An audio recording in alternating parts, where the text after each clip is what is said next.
Good evening, my friend, and welcome back to the Lamplight. Tonight, I want to tell you about a wall. It was said to run for miles around a city in the sea, and it was covered, not decorated, covered, in a metal that no living person has ever held, a metal that glowed in the evening sun like a ring of standing fire. Behind that wall lay the richest city the world had ever known. Its harbors held 1,000 ships. Its temple was roofed in ivory and sheathed in silver and gold. Its markets roared day and night in 100 languages and never once fell silent. Its people had every reason to believe that their empire would last forever. They had the mightiest fleet on earth. They had walls of bronze and laws written by a god. They had more gold than every other kingdom of the world combined. And then, in a single day and a single night, the sea took all of it back. The earth shook, the island broke, and the walls, the temples, the ships, the people, every stone and every name, went down into the dark water, and the water closed over them like a door. By morning there was nothing left but mud.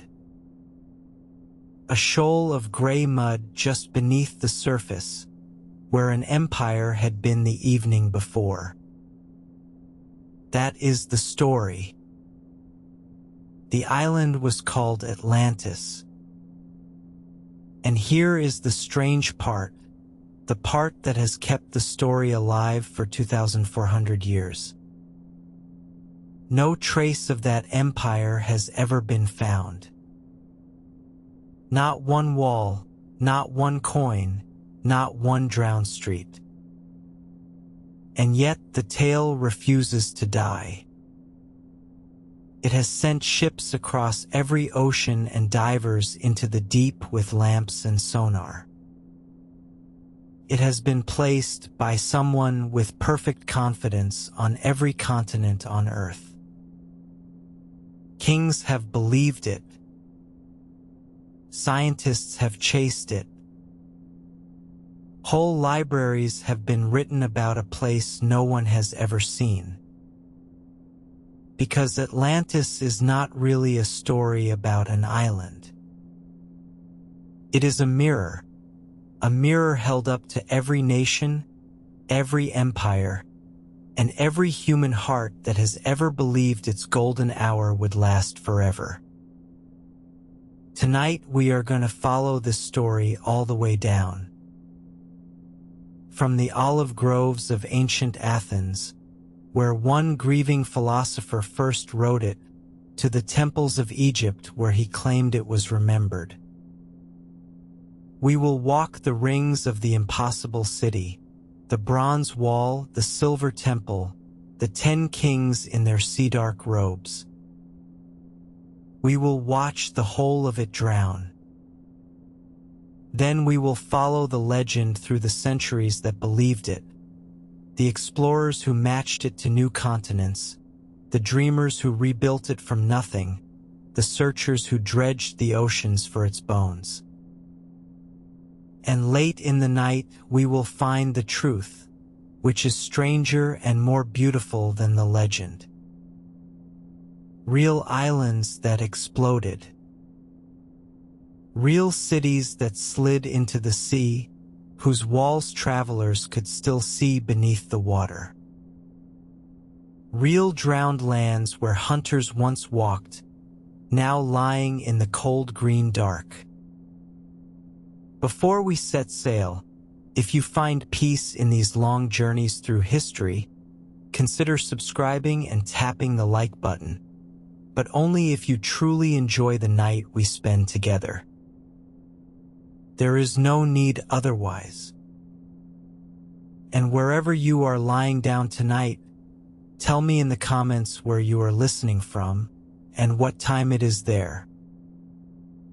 I read those notes every morning, and I love knowing that all around the turning world, we keep this quiet vigil together.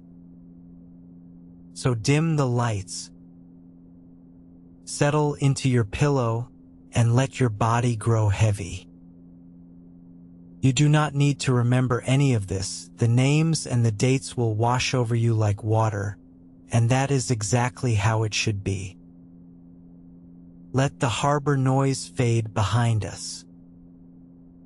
Tonight we sail beyond the edge of every map, out past the pillars of Heracles, into the old outer sea, toward an island that exists only in the one place the water can never reach.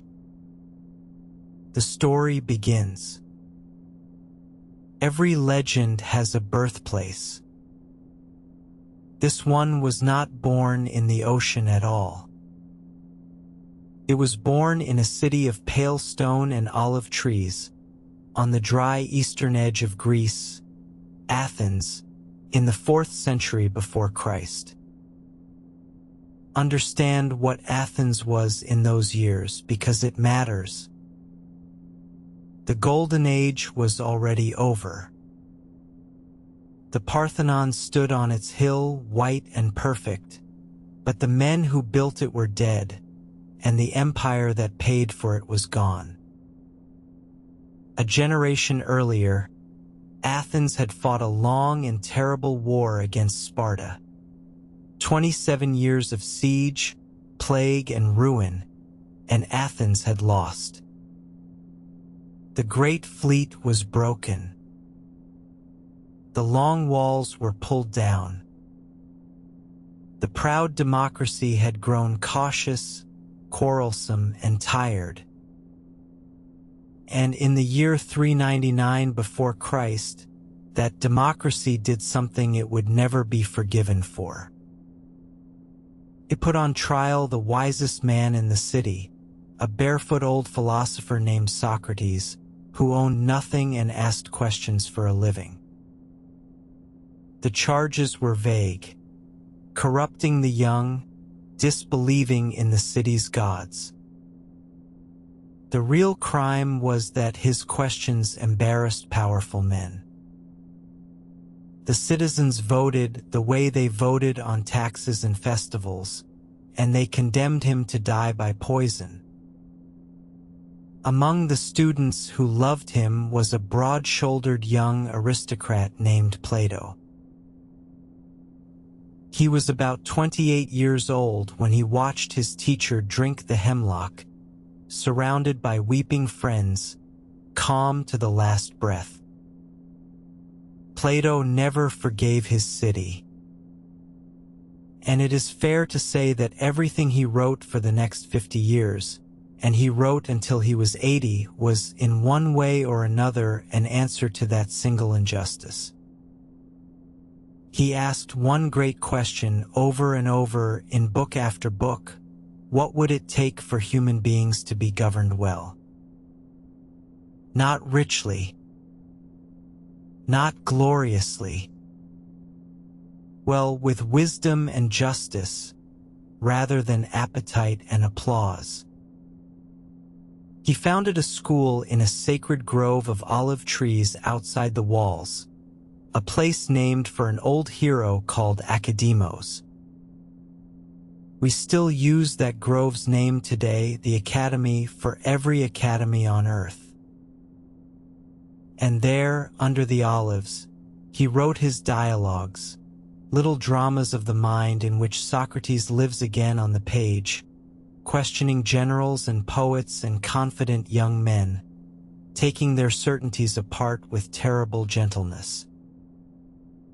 Late in his life, Plato began his most ambitious project of all, a trilogy of dialogues that would describe nothing less than the birth of the universe, the nature of the soul, and the perfect state, not as a diagram but alive, in motion, at war.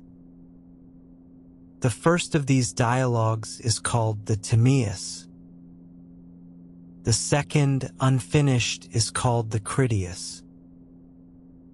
And buried inside them, told almost casually, like an after-dinner story, is the entire legend of Atlantis.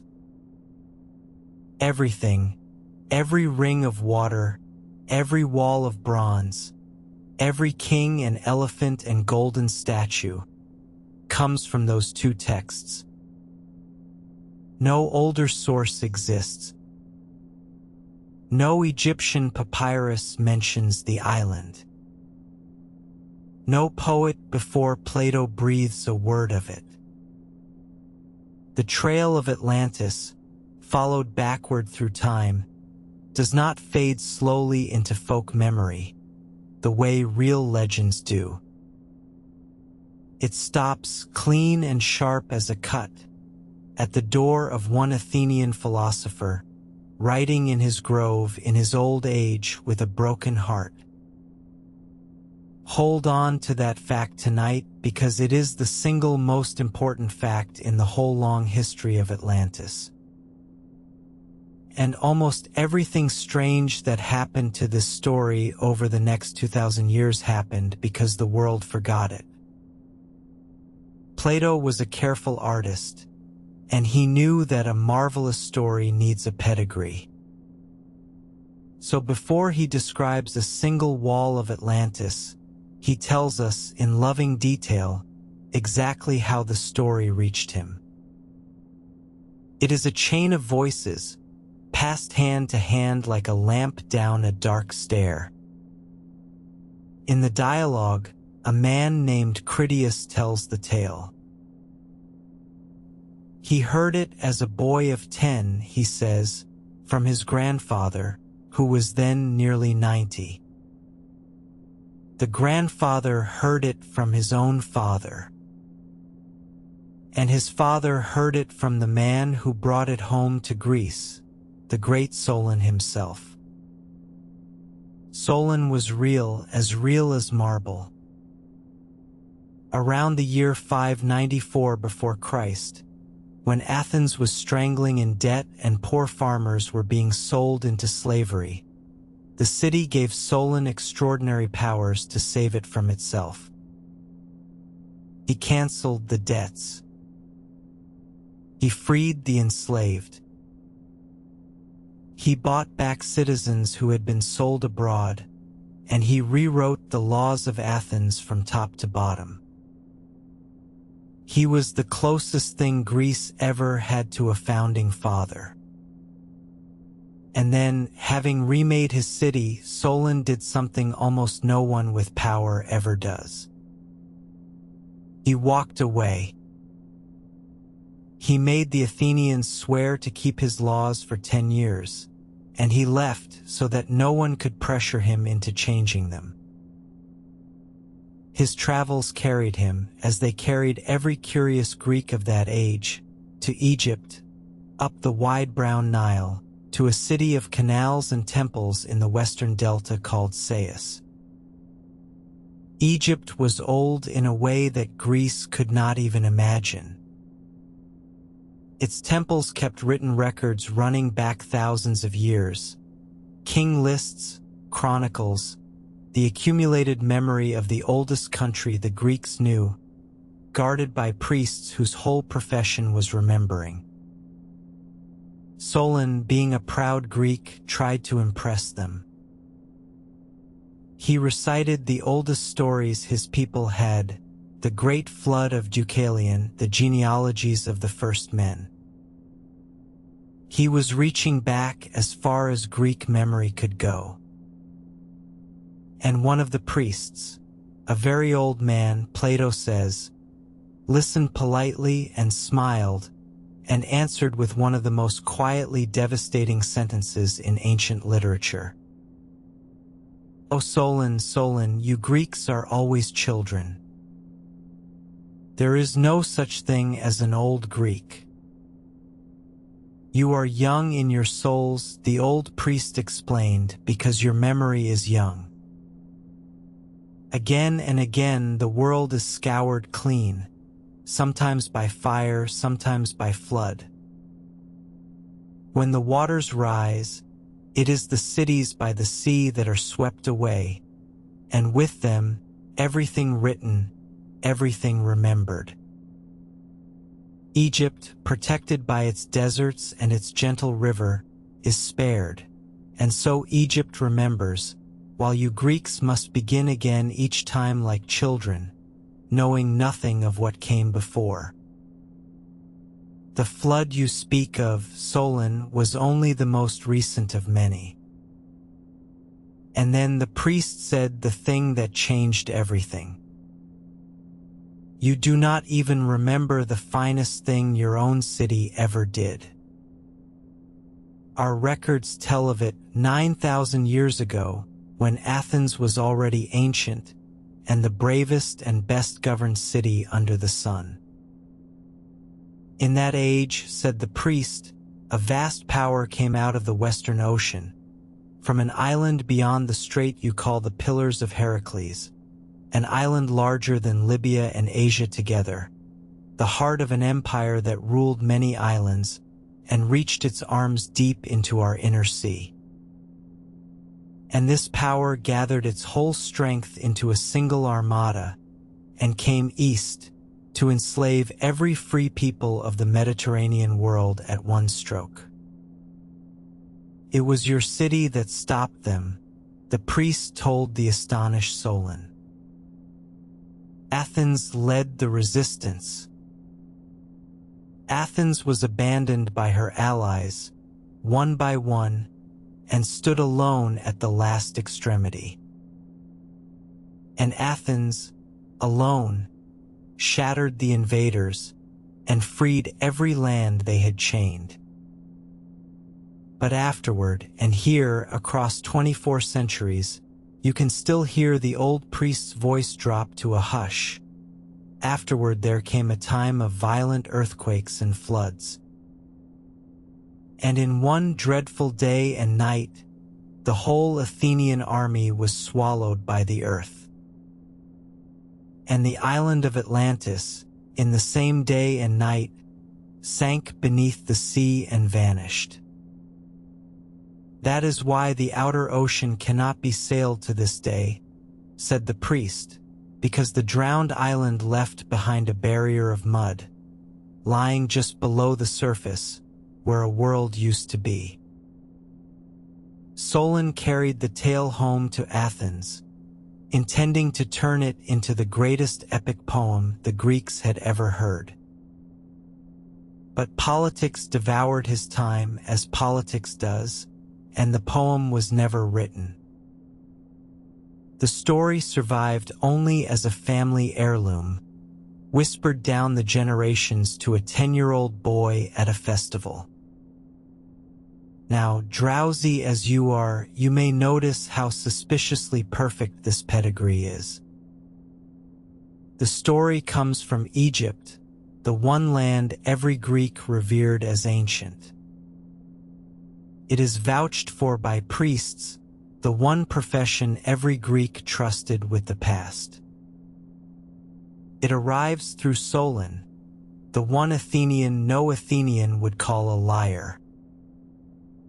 And yet the poem was never written, the Egyptian records are far away, and the whole account rests on an old man's memory of his grandfather's memory of his father's friend. Every link in the chain is illustrious, and every link is impossible to check. Plato knew exactly what he was doing. He even has his characters marvel at what a wonderful coincidence it is that this ancient tale matches, point for point, the ideal city Socrates had described only the day before. The dialogue practically winks at us across the centuries. But the story it tells is so magnificent that the world has never wanted to see the wink. Here, then, is the tale itself, the tale of the island as the old voices tell it. It begins at the beginning of the world, when the gods divided the earth among themselves, not by war, but peacefully, by lot, each receiving the land that suited their nature. Athena, gray-eyed goddess of wisdom, received Athens. And Poseidon, god of the sea, and also, never forget, god of earthquakes, Poseidon received the great island in the outer ocean. It was a paradise, an island of mountains and wide plains, of forests where elephants walked, of rivers and orchards and hot springs steaming in the cool of the evening. Larger than Libya and Asia combined, which is to say, larger than all the land its first hearers had ever heard named. Near the southern coast of that island there was a plain, said to be the fairest and most fertile in all the world. And at the edge of the plain stood a low mountain, and on the mountain lived one of the first men of the earth with his wife and their only daughter, whose name was Cleito. Cleito's parents died, and she was left alone on her mountain. And Poseidon, the story says, desired her, and came up out of the sea, and took her for his own. Then the god did the thing that gives Atlantis its unforgettable shape. To enclose his bride, to keep her, to protect her, to possess her, he broke the land around her hill and carved the earth in circles. 2 rings of land and 3 rings of sea he made around the mountain, each perfectly centered, as if turned on a wheel, so that Cleito's hill became an island within an island within an island, unreachable, for in those days there were no ships and no such thing as sailing. Seen from above, a view reserved in that age for gods and seabirds, the home of Cleito would have looked like the rings a stone makes when it falls into a still pool. As if a god had touched the sea once, and the ripples had hardened into a country. Poseidon made the place rich. He raised 2 springs from the ground at the center of the rings, one of warm water, one of cold, flowing side by side. Remember those 2 springs. Of all the strange details in this old story, they are among the strangest, and one night, far from here, archaeologists will find something very like them. And on Cleito the god fathered 5 pairs of twin sons, 10 boys, the founders of everything that followed. When they were grown, Poseidon divided the whole island among them into 10 kingdoms. To the firstborn of the eldest pair he gave the best portion, his mother's hill and the great plain around it, and made him high king over all his brothers. And the name of that firstborn son was Atlas. From Atlas the island took its name, Atlantis, the island of Atlas. And the ocean around it took his name too, the Atlantic, the Sea of Atlas, and so it is still called tonight on every map in the world. Whatever else the story left behind, it left its name on 1/3 of the water on this planet. His twin brother received the portion of the island facing the pillars, the region the Greeks called Gadira. And tuck this detail under your pillow. Gadira was a real place. It is Cadiz in Spain, one of the oldest living cities of the West. Plato anchored one corner of his dream to a harbor his readers could actually sail to. 10 kings, 10 kingdoms, 1 island, and from them descended a line of rulers so long and so wealthy. The story says that no royal house before or since has ever matched them, and none ever will. For the island gave them everything. Timber without end. Every animal, tame and wild, including, Plato is careful to say, great herds of elephants, for there was grazing enough even for that largest and hungriest of beasts. Every fruit and grain grew there, and every metal could be dug from its hills. Above all, one metal found nowhere else on earth, the one whose very name is a locked door, orichalcum. Mountain copper. It sparkled like fire, and in that age it was more precious than anything except gold. No one alive knows what orichalcum was, or whether it was ever anything at all. It exists in this story and almost nowhere else, glinting, unreachable, the perfect treasure, because it is made entirely of words. Now come with me into the city itself, because this is the heart of the dream, the passage that has launched 10,000 paintings and 100 expeditions. Generation after generation, the kings built, each adding to the works of his fathers, until their capital became a thing of staggering magnificence. And its plan never changed because its plan was the god's plan. The rings. The central island, where Clyto's hill once stood alone, was about 900 meters across. Around it lay a ring of sea, then a ring of land, then sea again, then the broadest ring of land, then the outermost ring of water, the whole pattern nearly 5 kilometers wide. Target. A bullseye. An enormous eye staring up out of the plain at the sky. For long ages the rings kept their first purpose, separation. The kings at the center, the sea between them and everyone else. But as the empire grew, the builders bridged the circles, driving a great causeway from the outer plain to the very center, 100 feet wide. And where the bridges crossed the water, they left passages beneath, wide enough, deep enough, for a warship under full or to pass through. The rings of sea had become harbors, the safest harbors imaginable. Moats turned into moorings. Then, so that the ocean itself could enter the city, they cut a canal from the outermost ring to the open sea, 300 feet wide, 100 feet deep, nearly 10 kilometers long. A ship could sail in from the wide Atlantic and glide, harbor by harbor, ring by ring, to the gates of the kings. And then they clothed their city in metal.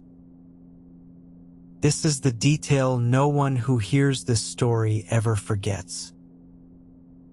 The wall of the outermost ring they covered in bronze, covered, the story says, laid on like a skin of light. The wall of the middle ring they coated in tin, which shines silver-white, moon-colored. And the innermost wall, the last circle around the citadel of the kings, they sheathed in orichalcum, the fire metal, so that the heart of Atlantis, in the low light of morning and evening, glowed like a ring of standing flame. The stone for all this building came from beneath the city itself, quarried out of the rings, so that in raising the walls, the builders deepened the harbors. It came in 3 colors, white, black, and red. Some buildings they made plain of a single color. In others they wove the 3 together, white, black, red, for the pleasure of the pattern, the story says. For the pleasure of the pattern. Even the masonry of Atlantis was a kind of music. Within the innermost wall on the central island stood the holy places. There was the royal palace, enlarged by every generation until it amazed all who saw it. There was a golden enclosure around the very spot where the god had taken Plato, the navel of the whole Atlantean world, closed to all. And there was the great temple of Poseidon, 200 meters long, longer than any temple ever actually raised in Greece, its outside coated entirely in silver, its pediments in gold. Inside, the ceiling was ivory, worked with gold and orichalcum, and in the dim, fire-colored light stood the god himself, a colossal statue of Poseidon in his chariot, drawn by 6 winged horses, so tall that his head brushed the roof of the temple, ringed by 100 sea nymphs riding on dolphins. Around him stood golden statues of every king and queen the island had ever had, a frozen dynasty of gold, generation upon generation, glittering in the gloom. And through all this splendor ran the water. The god's 2 springs, the warm and the cold, still rose at the center of the world, and the builders had led them everywhere. Fountains, winter baths under roofs, open pools for summer, baths for the kings, baths for the citizens, pools for the horses and oxen.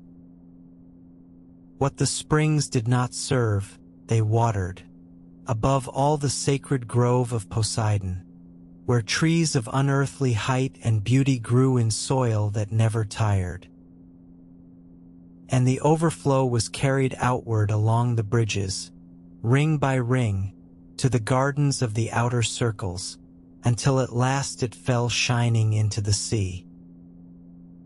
On the broadest ring of land stood the gymnasia and the gardens, and a racecourse for horses that ran the entire circle of the ring, round and round the city, like a ribbon tied around a gift. And beyond the outermost wall, down by the great canal, lay the working city, the docks, the warehouses, the markets, the tenements of the harbor people rising 3 and 4 stories, washing strung between the windows. The harbors themselves were crowded with ships and merchants from every coast of the world. So many, the story says, that the noise of them, the shouting and unloading, the human din of trade, rose up day and night and never went silent at all. Hold that detail as this chapter closes, because it is the truest sounding thing in the whole impossible city. Plato grew up within earshot of Piraeus, the roaring harbor of imperial Athens. He knew exactly what a sea empire sounds like when it is alive. He had fallen asleep to that sound. And when he needed to make his dream city real for one sentence, he gave it the sound of home. Beyond the city lay the country, and the story describes that too, with the patience of a surveyor in a trance. The great plain, sheltered from the north wind by mountains that came down to the sea, mountains full of wealthy villages, rivers, meadows, and timber. The plain was vast, 500 kilometers by 370, and the Atlanteans engineered every inch of it. Around its whole circumference they dug a ditch 100 feet deep. Even the storyteller pauses there and admits the size is hard to believe, but he will report what he heard. From that great ring canal, straight channels were cut across the plain, spaced like the lines on a ruled page, joined by crosscuts, a perfect grid of water laid over the land. Timber floated down from the mountains, harvests floated to market, and the fields drank in summer from the canals and in winter from the rain, 2 harvests every year. The plain was divided into 60,000 districts, and each district owed its share of men to the army. Chariots and horsemen, hoplites and archers, slingers and javelin throwers, and crews for the fleet. 1,200 warships in all. Add it together and the island alone could put something like 1 million men under arms. No nation of the ancient world ever fielded such a force. That is exactly the point. This is what limitless looks like, written down in numbers. And yet, here the story turns quietly like a sleeper turning over. All that bottomless power was, for long ages, perfectly governed. Because above the 10 kings there stood something stronger than any of them, the law. In the temple of Poseidon, at the center of the world, stood a pillar of orichalcum. And on that pillar, in the first days, the commandments of the god himself had been engraved, the laws of the founder, and with them a terrible oath. The 10 kings, each absolute in his own kingdom, were themselves bound by the pillar. They were forbidden ever to make war on one another. They were sworn to come to the aid of any royal house that was threatened. And no king could put a kinsman to death unless a majority of the 10 consented. And every 5th year, and then every 6th, honoring the even and the odd alike, the 10 kings gathered at the temple to renew their oath, in the strangest royal ritual in all of ancient literature, the hunting of the bull. Sacred bulls roamed loose in the gods' precinct. The 10 most powerful men in the world entered alone, and hunted with no weapon of metal, only staves and nooses, wood and rope, bare kingship against horn and muscle in the torchlit dark. The bull they took, they led to the pillar and sacrificed it over the top of the column, so that the blood ran down over the engraved words of the god, the law washed in life, the words renewed in blood. Then they mixed a great bowl of wine and dropped into it 1 clot of blood for each king. They drew the wine in golden cups, poured an offering on the fire, and swore, each in turn, to judge and be judged according to the words on the pillar, to command nothing, and to obey nothing, against the laws of their father Poseidon. And when night had fallen and the sacrificial fire had burned low, the story gives us one of the most haunting images in all of Plato. The 10 kings put on robes of the deepest blue, the color of deep water, the color of the abyss. And they sat down on the ground, in the ashes of the sacrifice, in the dark, all the lamps of the temple put out around them, and there all night, dressed in the color of the sea, the 10 judged one another. Every wrong done by a king, every quarrel between thrones, was weighed there, in the ashes, in the dark, by firelight already dying. And at dawn they wrote their judgments on a tablet of gold, and laid it away as a memorial, and hung up their robes, and went out into the morning as brothers. Let that image keep you company as you drift. The most powerful men on earth, sitting in ashes, in robes the color of the ocean, submitting to words engraved by a god. While they kept that vigil, while law sat above power, Atlantis was unconquerable. And better than unconquerable, it was good. The story is about to tell us how that ended. But notice, before we go on, what you have just heard. Wealth beyond counting, held lightly. Power beyond measure, kneeling to law. That is Plato's picture of a world in balance, and he painted it so lovingly precisely because he was about to show us, stroke by stroke, how such a world is lost. Before the story tells us how it ended, let us give ourselves a gift that only stories can give.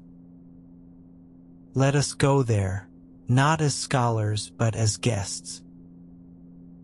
One evening in the city that never was, in the long noon of the empire, generations before the thinning of the blood. You are standing on the deck of a trading ship from the inner sea, and the great canal has just swallowed you. For nearly 10 kilometers the banks slide past, and then your helmsman, who has made this passage 20 times, stops talking because the gate is ahead. The outermost wall rises out of the plain in the last of the light, and the whole face of it, mile upon mile, is sheathed in bronze. It does not glint. It burns.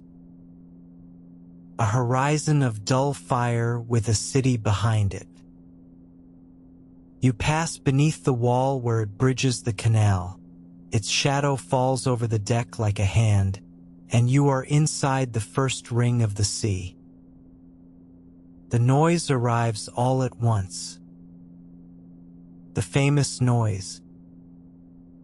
The din that never stops. 1,000 hulls rubbing their moorings. Stevedores chanting in 11 languages. The cries of pilots, the gulls, somewhere a temple horn, somewhere a fight, somewhere a song. The harbor ring curves away on either side of you. A circular sea crowded gunwale to gunwale, grain ships from the Great Plain, coasters from the subject islands, a royal warship sliding past with all its oars feathered, ivory at her prow. The water itself is the marketplace. Little skiffs thread between the hulls, selling fruit and lamp oil and charms of cheap orichalcum so mixed with copper that only sailors believe in them. On the quays, the warehouses stand in ranks. Behind them, the tenements of the harbor people rise story on story, washing strung between the windows, lamplight beginning. You go ashore and walk inward because everyone walks inward. The city is a current, and its center is the drain. The causeway road is 100 feet wide, and still it is full drovers with white oxen for the temple, a wedding party with flutes, porters bent under ingots from some eastern conquest. You look at the chained tribute bearers a moment too long, and a guard in a tin-bright helmet looks at you, and you move on. The story has shadows even at noon of its golden age. The evening knows them. At the wall of the second ring, the bronze gives way to tin, and the light changes. The bronze burned. The tin glows, white silver, moon-colored, so that crossing the second bridge is like walking out of a sunset into a moonrise. This is the ring of the garrison and the games. Barracks in long lines. The great racecourse stretching its full circuit round the ring like a belt. And as you pass, you hear from inside the sound of hooves. A night practice, chariots taking the long curve in the dusk, the drivers' voices small under the first stars.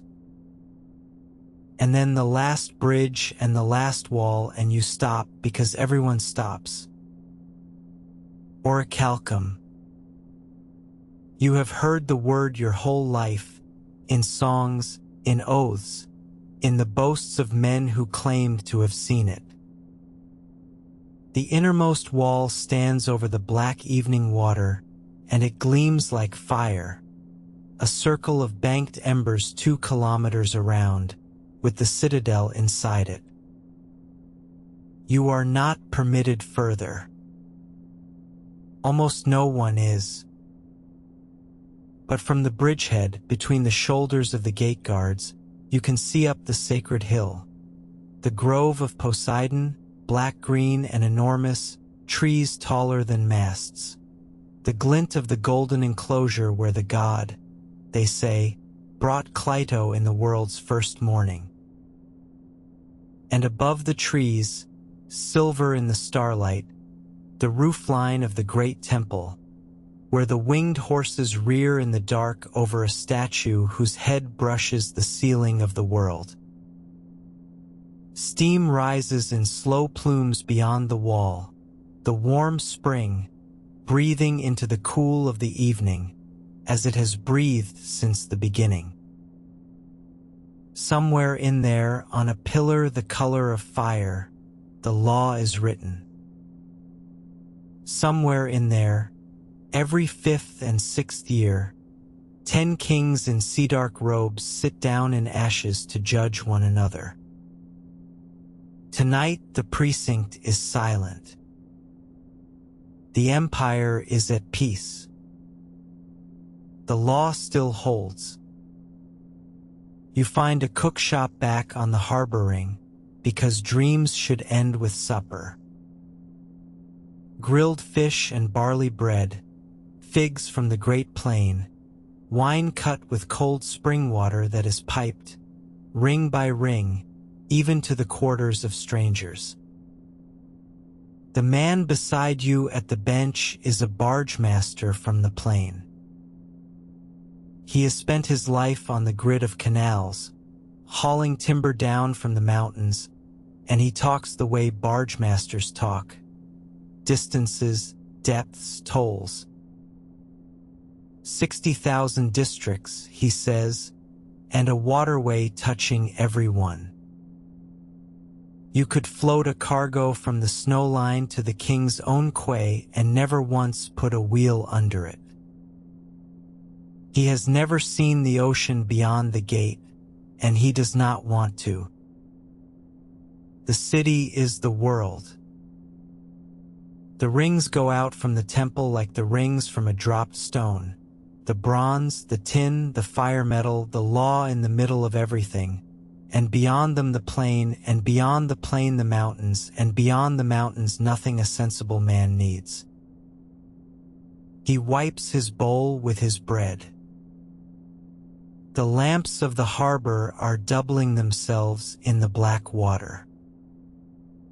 Far off on the citadel, a single light is climbing the temple stair. A priest going up to tend the fire of the god of the sea. Who is also, but the barge master does not say this. No one in this city ever says this, the god of earthquakes. Leave them there. Leave the whole city there, the lamps on the rings, the steam over the grove, the din of the harbor softening toward midnight, the law still bright under its film of old blood. This is the hour the whole legend exists to protect, the evening before nothing. An ordinary evening of which there were 100,000, in a city that was loved by the people in it exactly as your city is loved by you. When the wave comes for Atlantis in the story in every retelling forever, it is this evening that goes under. The cookshop, the barge master, the wedding flutes, the night practice chariots, the priest on the stair. Empires are abstractions. Supper is not. And no one in the city of the rings, on that last ordinary evening, believed for a single moment that the sea did not love them.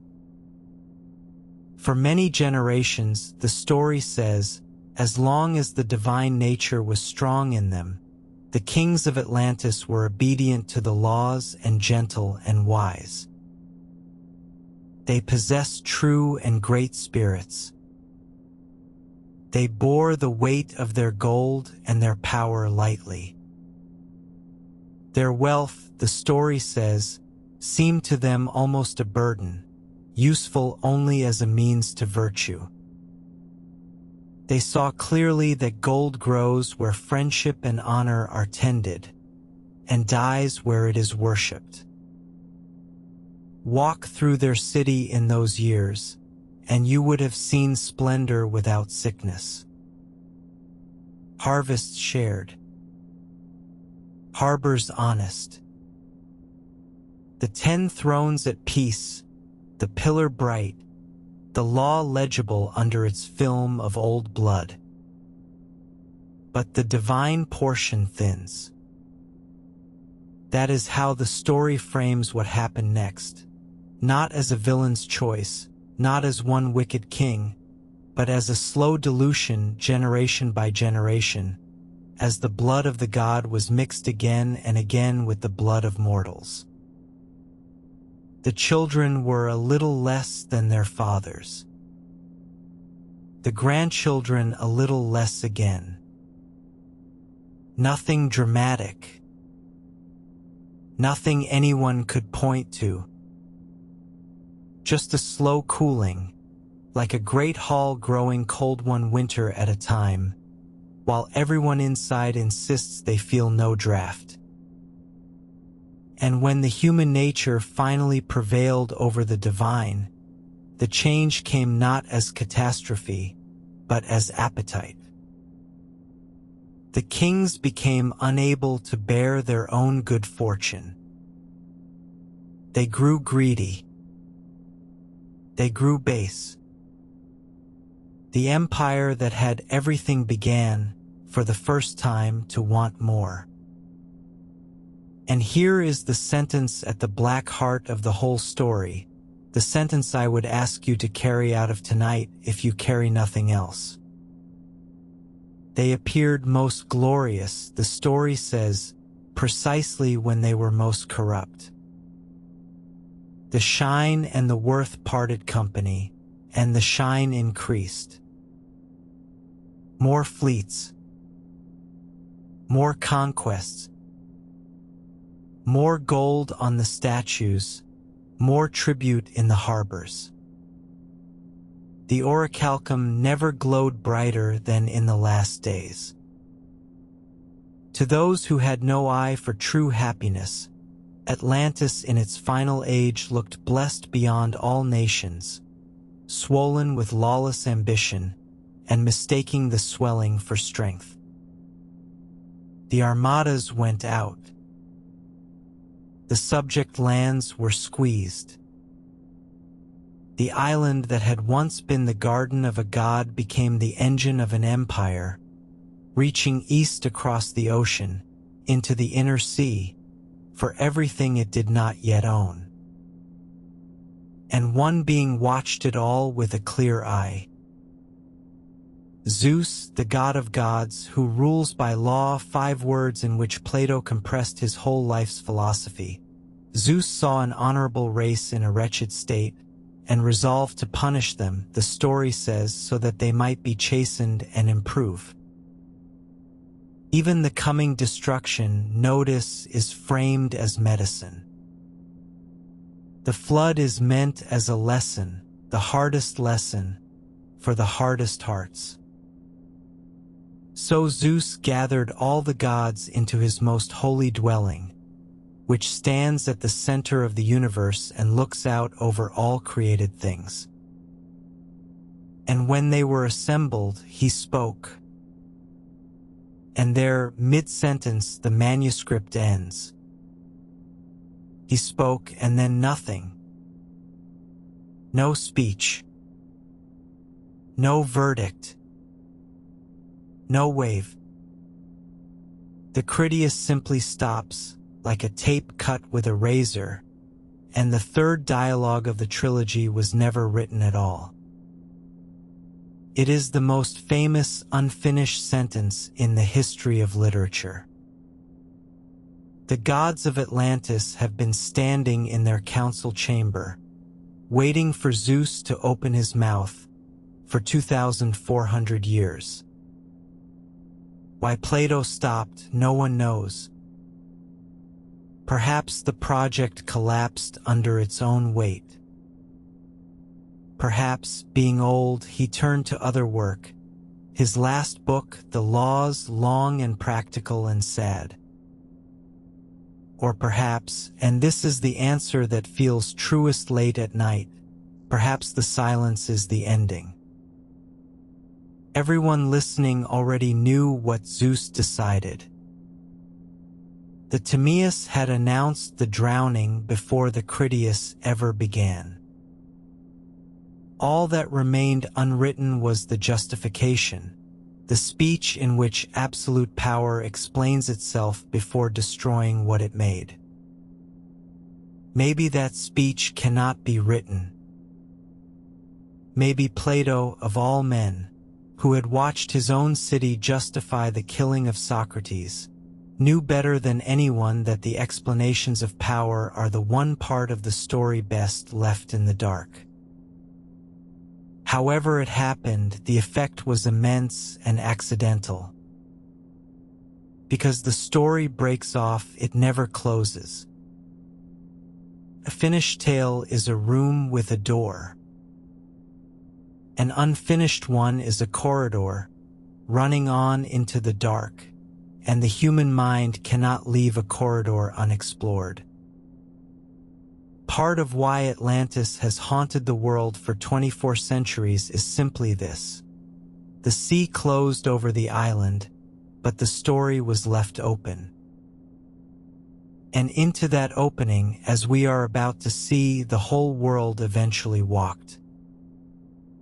The Critias breaks off in silence, but the Timaeus had already told the ending in one breathless page. And to hear it properly, you must first see the enemy that Plato built to face his drowning empire. Because every story of this kind needs two cities. The glittering empire needs the small stubborn town that will not kneel.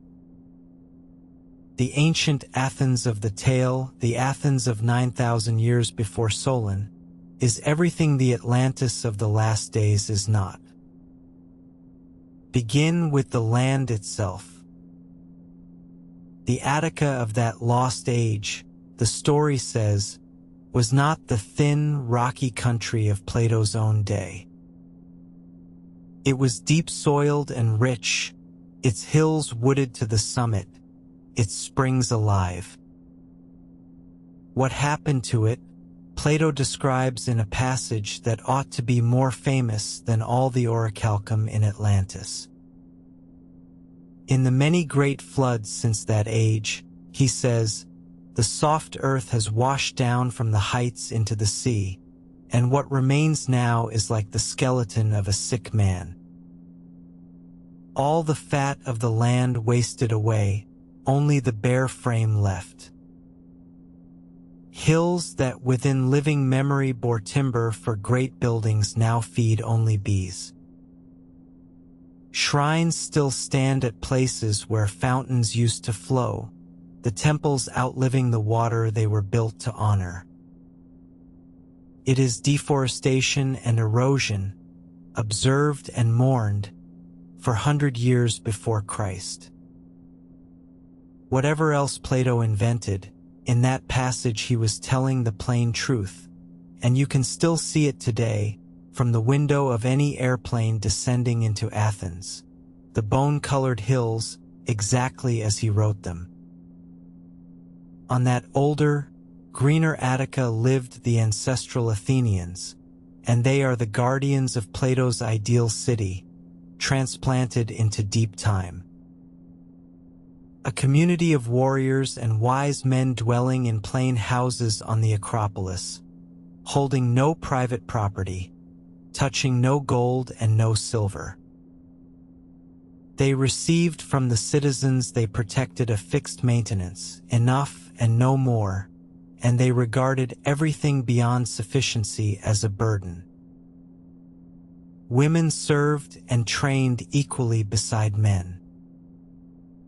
They were famous through all Europe and Asia, the story says, for the beauty of their bodies and the virtue of their souls. Set the two cities side by side now like two model ships on a shelf. Atlantis. Rings of wealth, walls of metal, harbors roaring, 10,000 chariots, power flowing outward in conquest. Athens. A hill of plain stone, common meals, no gold anywhere. Its power held inward in the discipline of souls. One city is everything visible. You can inventory it as we have wall by wall and harbor by harbor. The other city's wealth cannot be inventoried at all, because it consists entirely of what its citizens are. And then the war.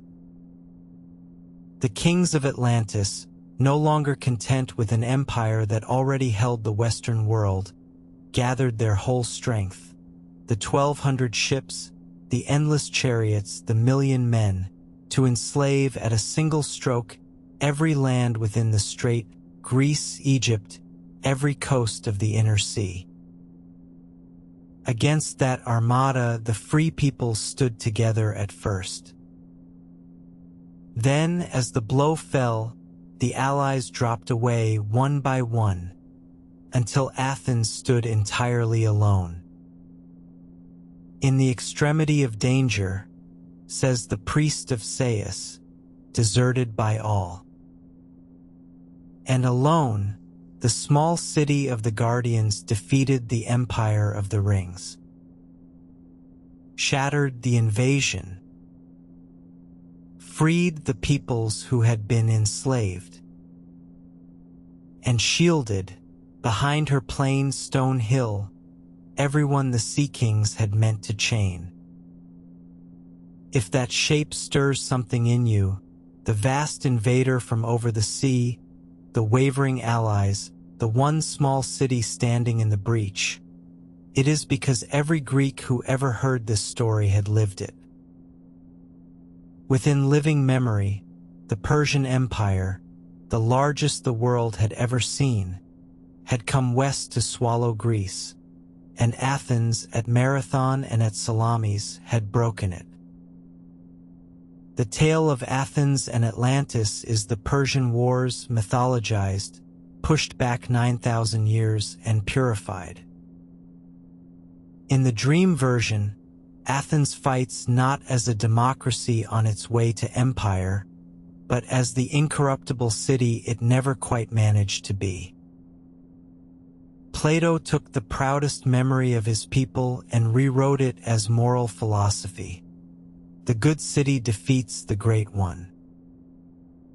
And then, with the war won and the lesson taught, the gods closed the book.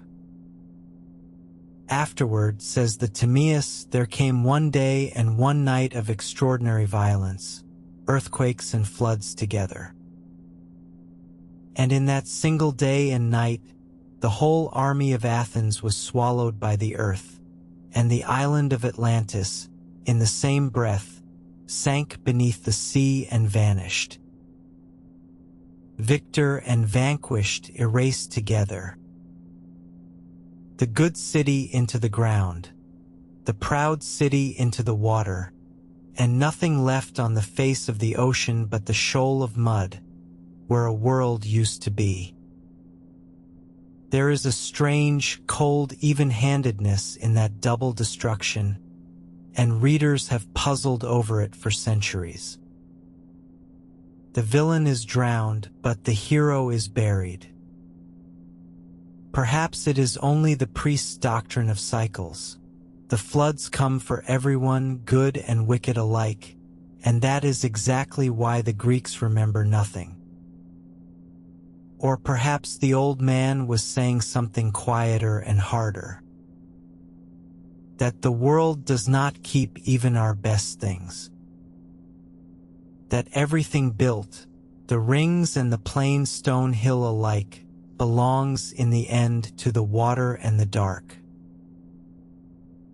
He was old when he wrote this, in a city he believed had lost its soul, and old men in failing cities are entitled to such thoughts late at night, which is when we are reading him. So the tale is told. And now, in the quiet middle of the night, we can ask the question that has been waiting patiently at the foot of the bed since the first sentence. Did Plato believe it? Did anyone? What is the story? Begin with the man best placed in all of history to know. Aristotle spent 20 years in Plato's academy, 20 years in the same grove under the same olives, within speaking distance of the author himself. And the tradition of antiquity is that Aristotle did not believe a single word of it. His verdict, preserved secondhand, is one of the driest jokes in ancient philosophy. The man who dreamed it up, he said, is also the man who made it vanish. Meaning, the drowning is the alibi.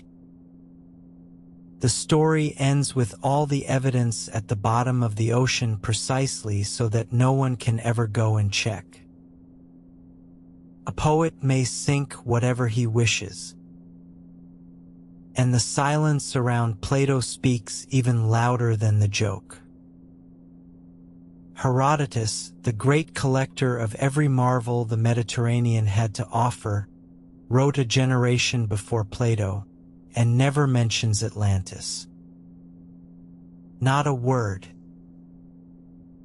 Thucydides, the sternest historian of the age, who recorded every tradition of early Athens with a patriot's pride, never mentions the greatest victory his city supposedly ever won. No poet sings it. No monument names it. No festival celebrated it. Within decades of Plato's death, Greek scholars ruled Egypt itself. The Library of Alexandria catalogued the knowledge of the world, and its scholars could walk into the temple archives of Sais and ask. 3 centuries of access, and they produced no Atlantis. No Egyptian record of the island has ever been found in all the long excavation of that country's past. So where did the story come from? Look at Plato's own lifetime, and the mirror gives back a familiar face. A proud naval power, glittering with tribute. An empire of harbors, mad with expansion, calling its appetite freedom. That was Athens, the imperial Athens of Plato's childhood, the city that had saved Greece from Persia and then, within 2 generations, turned its rescue fleet into an instrument of empire, taxing its own allies, telling small islands that the strong do what they can and the weak suffer what they must. At the height of a war it was already straining to win, that Athens launched a vast, gratuitous invasion of far-off Sicily, the grandest armada a Greek city had ever assembled, sailing out in glory while the whole city walked down to the harbor to cheer. And it lost everything. The fleet, the army,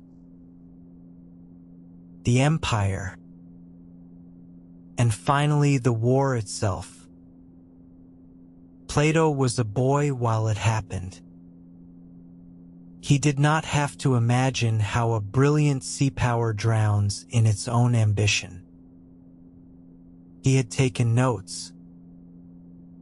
Atlantis is those notes, written as myth so that they would carry, pushed 9,000 years into the past and out beyond the pillars so that no Athenian's pride would block his ears before the medicine could work.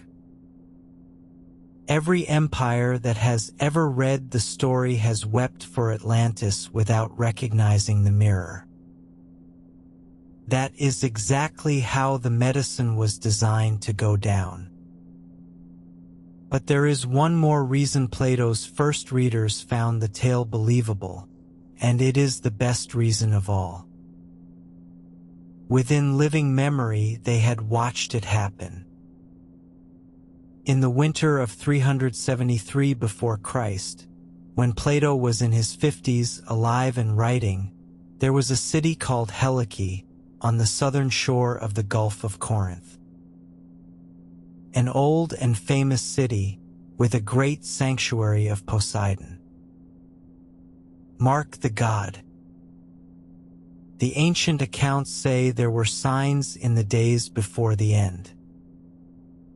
Columns of strange light in the sky, and the animals leaving rats, snakes, weasels, streaming inland away from the coast, as if they could hear something coming through the ground. Then, on a winter night, the earthquake came. And after the earthquake, out of the darkness of the gulf, the wave. By morning, Helike was gone. Not ruined, gone. The city and its people drowned together. The land itself dropped below the sea, and the water closed over the streets. And for centuries afterward, travelers used to sail out over the spot and look down. 500 years later, the writer Pausanias records that the walls of Helike could still be seen beneath the water, worn smooth by the salt. Fishermen told of a drowned bronze statue of Poseidon, standing upright in the green light, snagging their nets, the god of earthquakes keeping watch over his own drowned sanctuary. Now count the years. Helike drowned in 373. The Atlantis dialogues were written in the decades just after. Plato's readers heard of an island destroyed by earthquake and flood in a single day and night, and they did not hear fantasy. They heard the recent news scaled up to the size of a continent and pushed back to the dawn of time. The sea does take cities. Every Greek knew it. What Plato did was ask the question that turns a disaster into a legend. What if it took the greatest city that ever was, and what if that city had earned it? Stories sleep just as cities do. For nearly 2,000 years after Plato set down his pen mid-sentence, Atlantis barely stirred. The Romans filed it on the shelf of doubtful marvels. Pliny the Elder gave it a passing line with a shrug attached, if we are to believe Plato. The philosophers of late antiquity read it as allegory, the eternal war of spirit and appetite drawn as geography. The early Christians glanced at the drowned island and moved on. They had their own flood, after all, Noah's, and besides scripture, a pagan philosopher's sunken empire was a footnote. Then the classical world itself went down. Rome fell in the west, the libraries burned or scattered, and of all Plato's dialogues, Western Europe kept, by accident in Latin translation, mainly one. The Timaeus. The very book with Atlantis in its opening pages. Through the long centuries of the Middle Ages, monks copied it by candlelight in cold northern scriptoria. Winter by winter, quill by quill, young men with aching fingers copying Greek place names they could not pronounce. When you picture the survival of Atlantis, do not picture a temple or a treasure vault. Picture that snow outside a monastery window, and an island passing, letter by letter, through the bottleneck of one man's patience into another century. The full Greek text, meanwhile, slept far away in Constantinople, copied by Byzantine scholars in beautiful small hands, on vellum that still survives tonight in the libraries of Paris and Oxford and the Vatican. And when Constantinople began to die in the 15th century, its scholars did what the people of every doomed city do. They gathered what was most precious and took ship ahead of the catastrophe. What they carried was books. The manuscripts came west to Italy, into the hungry hands of the Renaissance. In Florence, the Medici paid for the whole of Plato to be translated into Latin at last, and in 1484 the complete dialogues went onto the new printing presses. After 18 centuries of surviving one candle flame at a time, Atlantis was suddenly in 1,000 copies, then 1,000,000. The island that one leaking roof could have erased forever was now unsinkable, in the only sense that anything ever is. And then, 8 years later, the world turned over. In the autumn of 1492, 3 Spanish ships made landfall on the far side of the Western Ocean, beyond the Pillars of Heracles, in precisely the direction Plato had pointed, and found land that no map of Europe contained. Europe reread the Timaeus with the hair rising on its arms. An island larger than Libya and Asia together, out in the true ocean, beyond the strait. Plato, so it suddenly seemed, had known. Spanish chroniclers argued that the New World and Atlantis were one. Mapmakers of the 16th century labeled Phantom Islands with Plato's name. Francis Bacon set his fable of a perfect scientific society on an island in that same far ocean, and called it the New Atlantis. And when the conquistadors reached Mexico and saw Tenochtitlan, a vast city built on a lake, ringed with water, laced with causeways and canals, more than one European swore that Plato's drowned capital had simply risen again on the far side of the world. There was a darker side to that dream, and honesty asks us to name it. If the Americas were Atlantis, then the peoples of the Americas could be denied their own history, their pyramids and cities credited to drowned foreigners rather than to the ancestors of the people who actually built them. Say it plainly, once, and gently, the way you would correct a bright friend. The pyramids of Egypt were built by Egyptians. The cities of the Maya were built by the Maya. Every time a lost supercivilization is invoked to explain the achievements of real peoples, something is quietly stolen from human beings who sweated under a real sun. And the irony is complete. Plato invented Atlantis to warn against exactly that, against the glamour of unearned splendor. The truest way to honor his legend is to refuse it as history. But the age of discovery had done something irreversible. For 18 centuries, Atlantis had been a parable. Now it was a place that might be found. And once a thing might be found, the world will not rest until it has been searched for. The man who turned the search into a worldwide faith was not a philosopher, and not a sea captain. He was an American politician from Minnesota with red hair, a magnificent library habit, and a gift for believing things enormously. His name was Ignatius Donnelly. His life reads like a novel that cannot decide on its genre. As a young man, he helped found a dream city on the Mississippi, a metropolis to be called Nininger, built on optimism and borrowed money.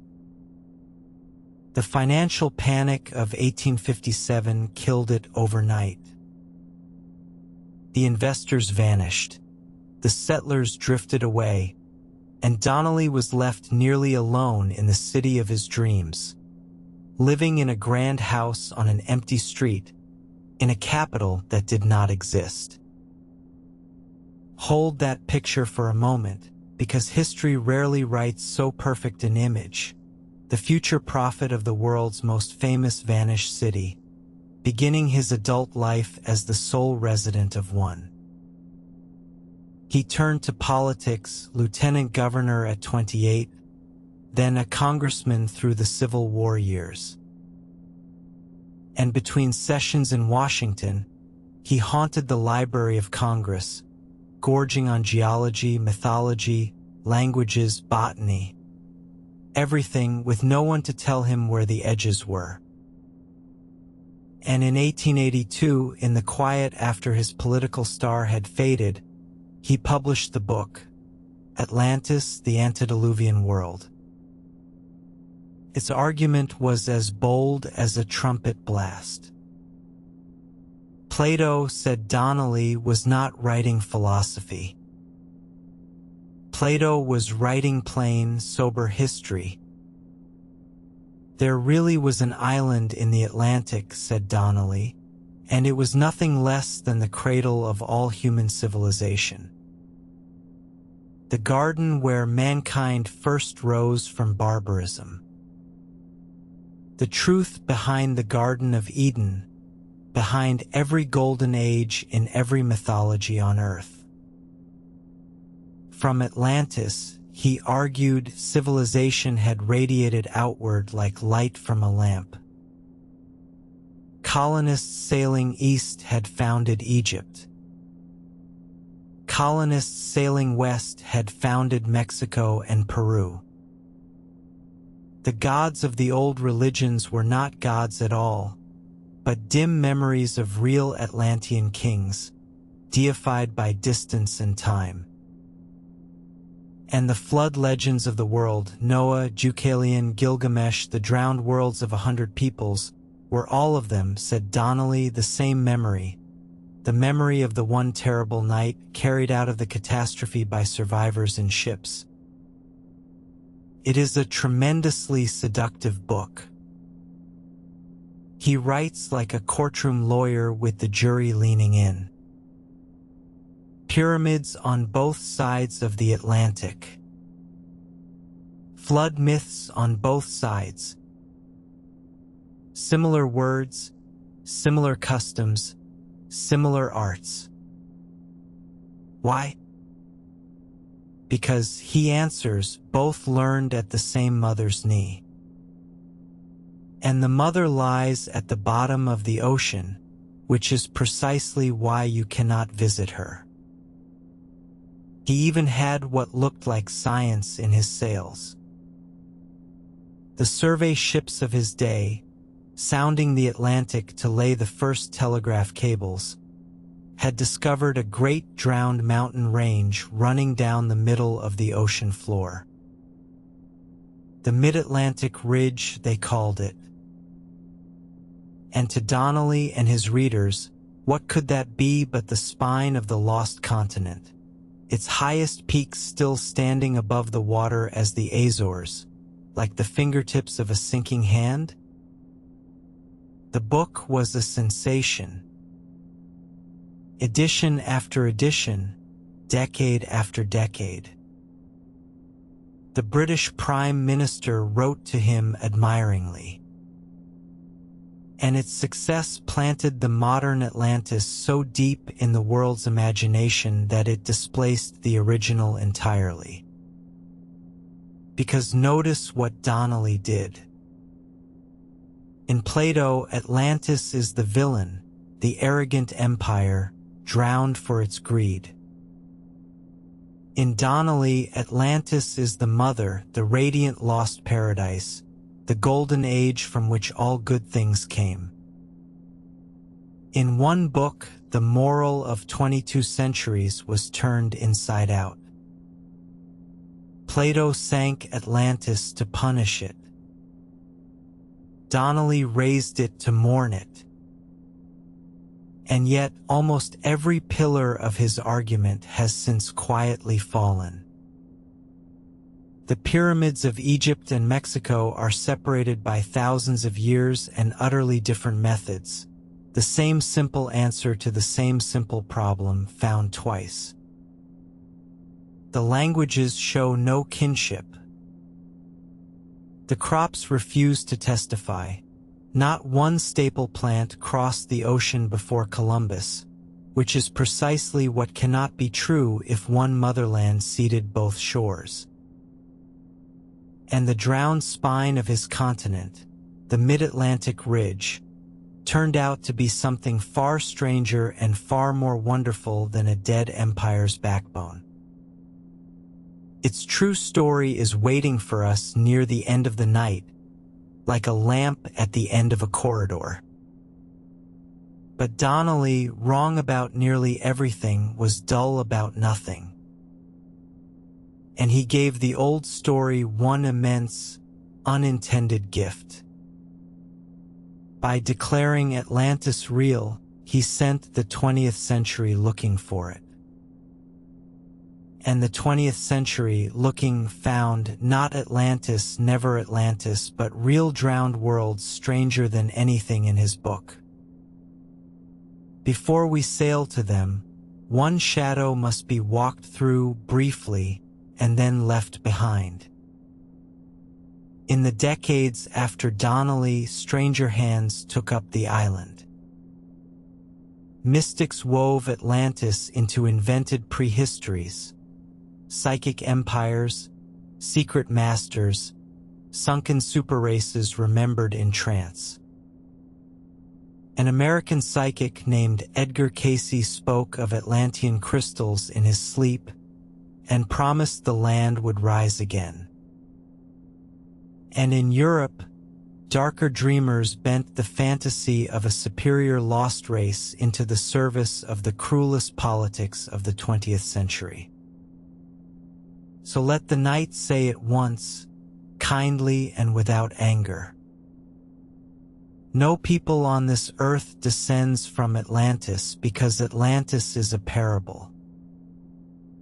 Every attempt to give some nation a drowned and glorious pedigree has been a lie in the service of pride. Which is, you will remember, the very sin the story was written to drown.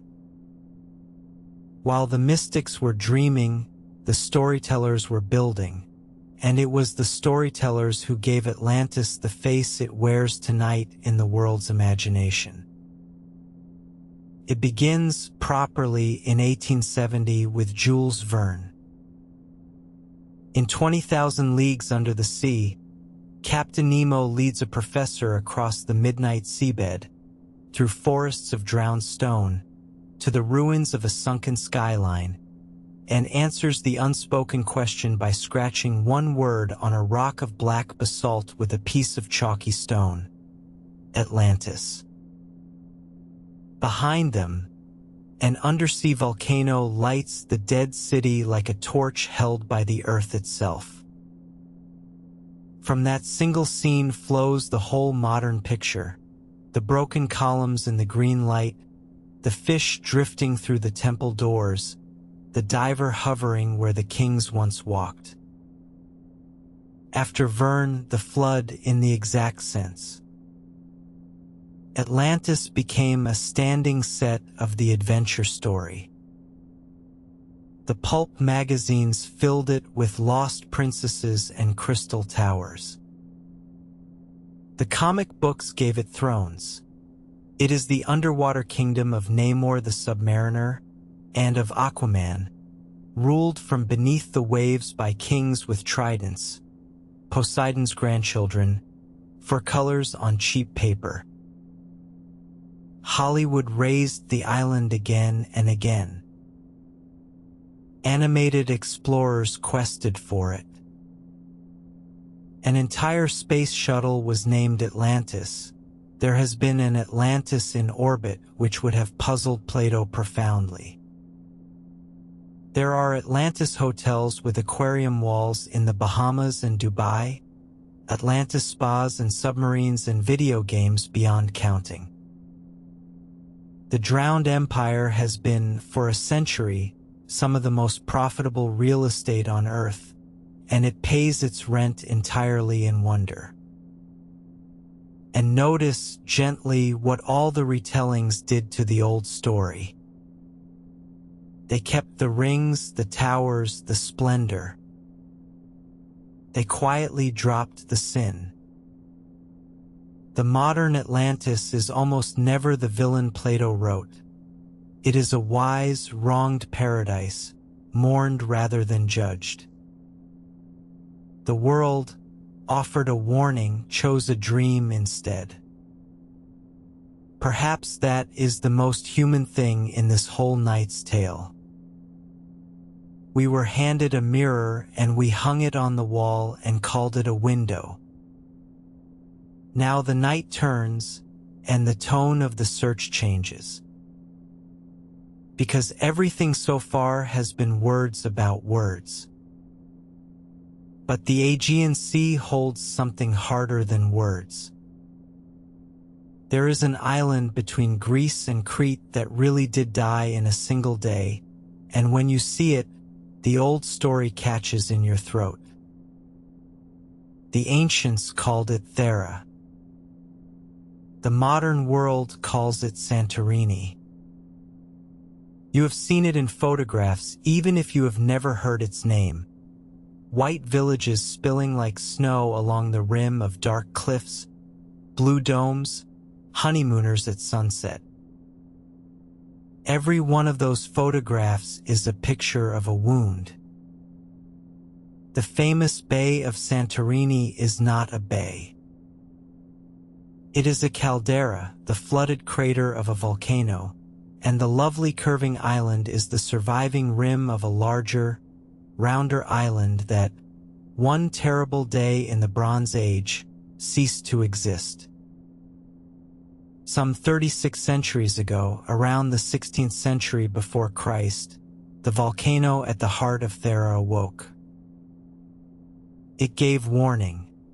The ground shook, ash dusted the streets, and the people of the island blessedly listened. Then came one of the largest volcanic eruptions in all of human history. The mountain hurled perhaps 60 cubic kilometers of rock and ash into the sky, several times the size of Krakatoa, whose blast in 1883 was heard nearly 5,000 kilometers away. The ash column climbed 30 kilometers into the stratosphere. Day became night across the southern Aegean. And then the heart of the island, emptied of its molten support, collapsed into the sea. The ocean poured roaring into the glowing cavity, and out of that collapse, great waves went racing across the Aegean. Tsunamis, radiating from the dying island toward the busiest, richest coastline of the Bronze Age world, the northern shore of Crete. Hold the picture, drowsy as you are. A circular island. A brilliant seagoing civilization. A single day of earthquake and flood. And afterward, where the island's heart had been only water. If that outline is beginning to sound familiar, you are not the first to notice. You are not even the first 1,000. But the eruption did one more thing, the thing volcanoes sometimes do as a kind of terrible mercy. It buried a city. And in 1967, beneath 40 meters of hardened ash on Santorini's southern shore, archaeologists began to uncover it. The place is called Akrotiri, and it is one of the handful of sites on Earth where the ancient world does not need to be imagined. You do not stand among broken foundations. You walk into streets, real streets between houses 2 and 3 stories tall, their staircases intact, their doorways framed exactly as the last inhabitants saw them. Great storage jars still stand in the cellars, painted with spirals and reeds. There are workshops and squares and mills. And the houses had plumbing, clay pipes in the walls, indoor washrooms, drains running under the streets 36 centuries ago. And here is the detail that makes the hair rise gently on your arms. Some of that plumbing ran in pairs, twin pipes, side by side, and scholars who have studied them believe the island's volcanic springs may have fed the houses with running water both warm and cold.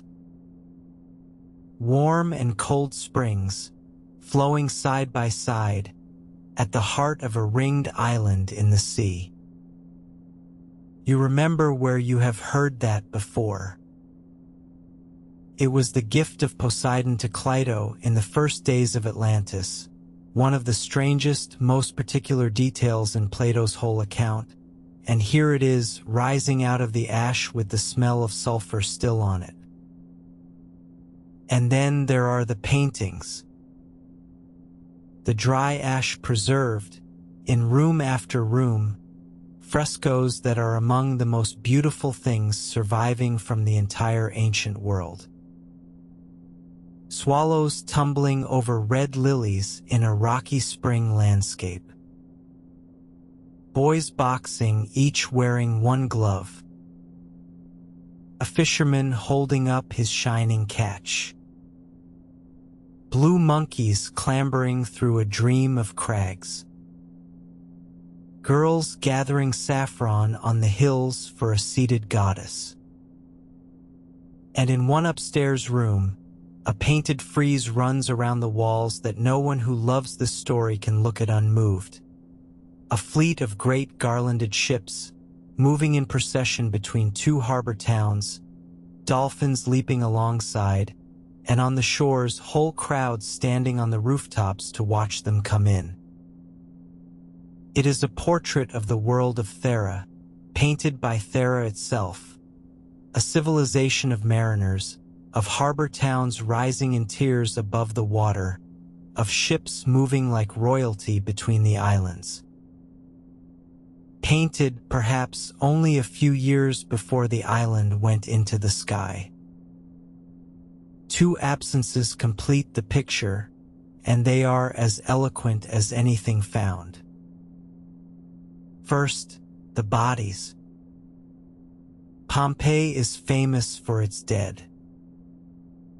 Akrotiri, in more than half a century of digging, has yielded none.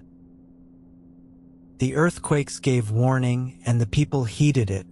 They gathered what they could carry, and they left. Second, the treasure. Almost no gold has ever been found in that wealthy town, because they took it with them. A whole population walks out of history in good order, carrying its valuables, and is never heard from again. Whether their ships reached Crete, or the sea that rose behind the eruption found them on the water, no one knows. The evacuation of Akrotiri is one of the great unfinished sentences of archaeology. Somewhere, under the sea or under the ash of some unexcavated shore, the end of that sentence is waiting, just as Zeus's speech waits at the end of the Critias. Now cross the water south, as the wave did, to the great island that received the blow. Crete, the largest of the Greek islands, a country in itself, with snow on its mountains and Africa's wind on its southern shore. In the Bronze Age, Crete was the heart of the first high civilization on European soil, the people we call the Minoans after the legendary King Minos. Their real name is lost. Their language has never been read. Their own word for themselves has never been found. What remains is astonishing enough.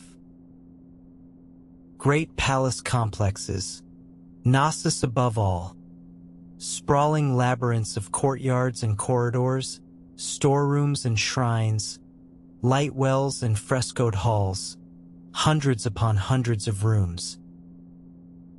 An architecture of light and comfort rare in the ancient world. Broad stairways, columned porches, and drains and pipes so well engineered that rainwater still runs through some of them after 4,000 years. An art that still startles. Dolphins arcing across palace walls. Processions of slim figures bearing gifts. Ladies in flounced skirts so vivid and so courtly that the workman who uncovered one fresco nicknamed her the Parisian. And everywhere, the bull. Horns of consecration in stone, ranked along the rooflines against the sky. Bulls' heads in dark stone with gilded horns and crystal eyes. Bulls on sealstones, on cups, on walls. And in the most famous fresco of Knossos, the act no one has ever fully explained, the bull leap.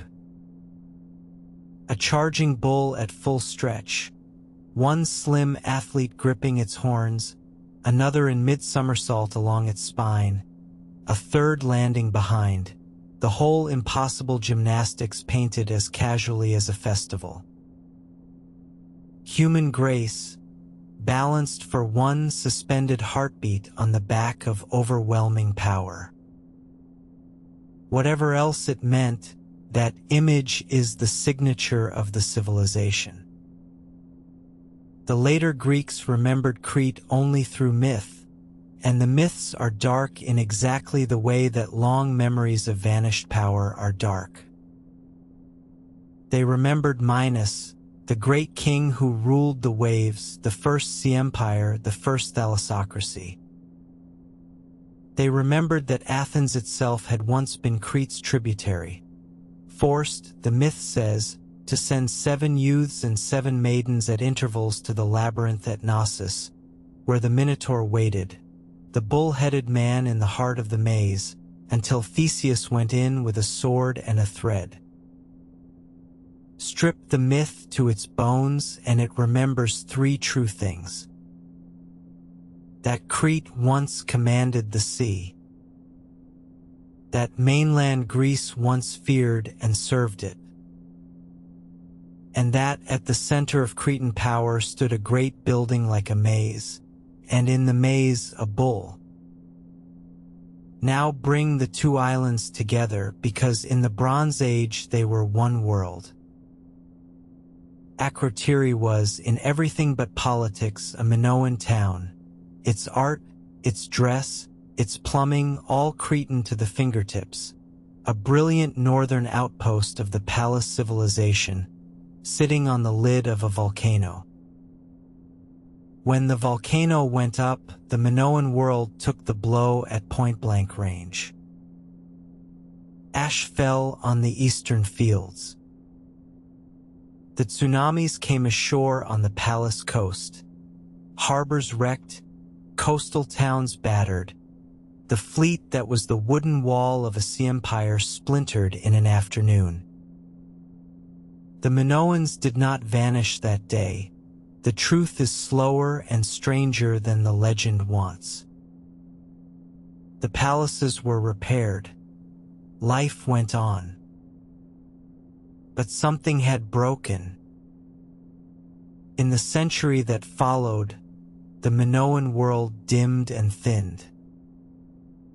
And then, around 1450 before Christ, catastrophe of another kind. Nearly every palace on Crete burned, all except Knossos. And when the dust settled, the scribes in the palace of Knossos were no longer writing the old undeciphered script of Crete. They were writing Greek. Mainland Greeks, the Mycenaeans, the warrior kings of Agamemnon's world, the very people who had once paid tribute of youths and maidens, were sitting in the throne room of Minos. The empire of the bull had passed to the people its myths had held in fee. It was a Greek archaeologist, Spiridon Marinatos, who first joined the pieces in public in 1939. The theory that the eruption of Thera had broken the back of Minoan Crete. And others carried the idea one step further, to the doorstep of our story. A great island power, rich and proud, ruling the sea. A religion of the bull, hunted and sacrificed at the heart of the realm. A round island with a great harbor, with warm and cold water in its houses. Destroyed, its center literally beneath the sea, in a day and a night of earthquake and flood. The memory carried to Egypt, where the Ran ash actually fell, and where Minoan envoys walk the painted walls of Egyptian tombs. Filed in temple records. Transmitted, garbled and grown, to a visiting Athenian lawgiver. And surfacing, 2 centuries later, in Plato's grove, as an island beyond the pillars, 9,000 years old. Even the numbers have been coaxed to fit. Take Plato's 9,000 years, the theory goes, and suppose that somewhere in the chain in Egyptian reckoning, in a copyist's slip, a factor of 10 crept in. 900 years before Solon lands you in the 16th century before Christ. The century of the eruption. The wreck of the Minoan Sea. It is the most beautiful of all the theories, and you should know honestly before sleep takes you what it is worth. It is plausible and unprovable. Most scholars believe Plato needed no drowned Bronze Age memory at all. Every ingredient of his story lay closer to hand: Greek ritual, Athenian history, and a philosopher's purpose. Thera may have lent the tale a glint here and a spring there, a caldera-shaped shadow at the back of the Greek memory of the sea. But Atlantis, as Plato wrote, it is not a chronicle of the Minoans. It is a parable wearing whatever the Attic of the Aegean could supply. And yet notice the gentle irony as this chapter closes. The hunt for the imaginary island led straight to a real one. Marinatos went looking under the ash with Plato somewhere in his sea bag, and what came up was not Atlantis, but Akrotiri, a true lost world, finer than the fable, with swallows and saffron gatherers on its walls. The legend, chased far enough, paid its debt to history. It usually does when the chasers are diggers and not dreamers only. And the Aegean was only the beginning, because the more carefully human beings searched the shallow seas of the world, the more they found, not the one great drowned empire of the legend, but something quieter and more moving. Real places, real streets, real lives under real water. Off a quiet beach in the far south of Greece lies Pavlopetri, a town of the Bronze Age, older than Plato by 1,000 years and more, lying in a few meters of clear water. Streets, courtyards, the outlines of houses and tombs, all laid out beneath the swimmers like a plan drawn on the seabed. It is among the oldest submerged townscapes known anywhere in the world, drowned not by one dramatic night, but by the slow verdicts of subsiding land and rising sea. A city that went under not with a scream, but with a long tidal sigh. Off the coast of Egypt, in the silt at the mouth of the Nile, divers in our own century found Thonis Heraclean, an entire port city of the pharaohs, lost for more than 1,000 years beneath the bay. Colossal statues of gods, 5 meters tall, were craned up dripping out of the green water. Temples, gold coins, 60 ancient ships asleep in the mud. A whole functioning city of Egypt, the very Egypt whose priests star in Plato's tale, drowned by earthquakes and the slow failure of the delta ground beneath it, and found again with sonar lamps. And some drowned lands are larger than cities. In the 1990s, 2 marine geologists advanced a genuinely dramatic idea about the Black Sea. At the end of the Ice Age, they argued the Black Sea was not a sea at all, but a vast freshwater lake, lying far below the level of the rising Mediterranean. And then, around 7,500 years ago, the ocean broke through the narrow sill of the Bosporus. Seawater came over the lip, first as a trickle, then, in the boldest version of the theory, as a thundering cascade with the force of hundreds of Niagaras, and the lake rose and did not stop. Whole inhabited shorelines went under, fields, camps, villages of the first farmers of Europe.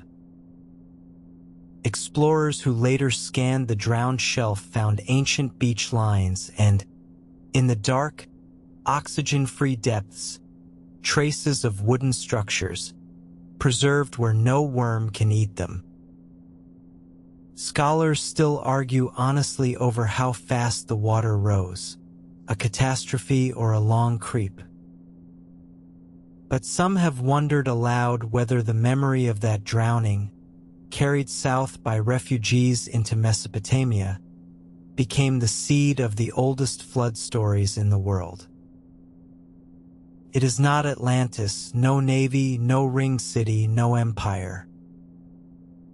But it is one more entry in the ledger this night keeps returning to. Beneath the waters of the world, there really are lost homelands. The legend is false. The longing under it never was. None of these places is Atlantis. All of them are the reason Atlantis sounds true. The Mediterranean is a basin of restless shores. It has been quietly collecting cities for 5,000 years. And every one of them, brought up green and barnacled into the light, whispers the same correction to the legend. The sea does take cities. A city at a time. A harbor at a time.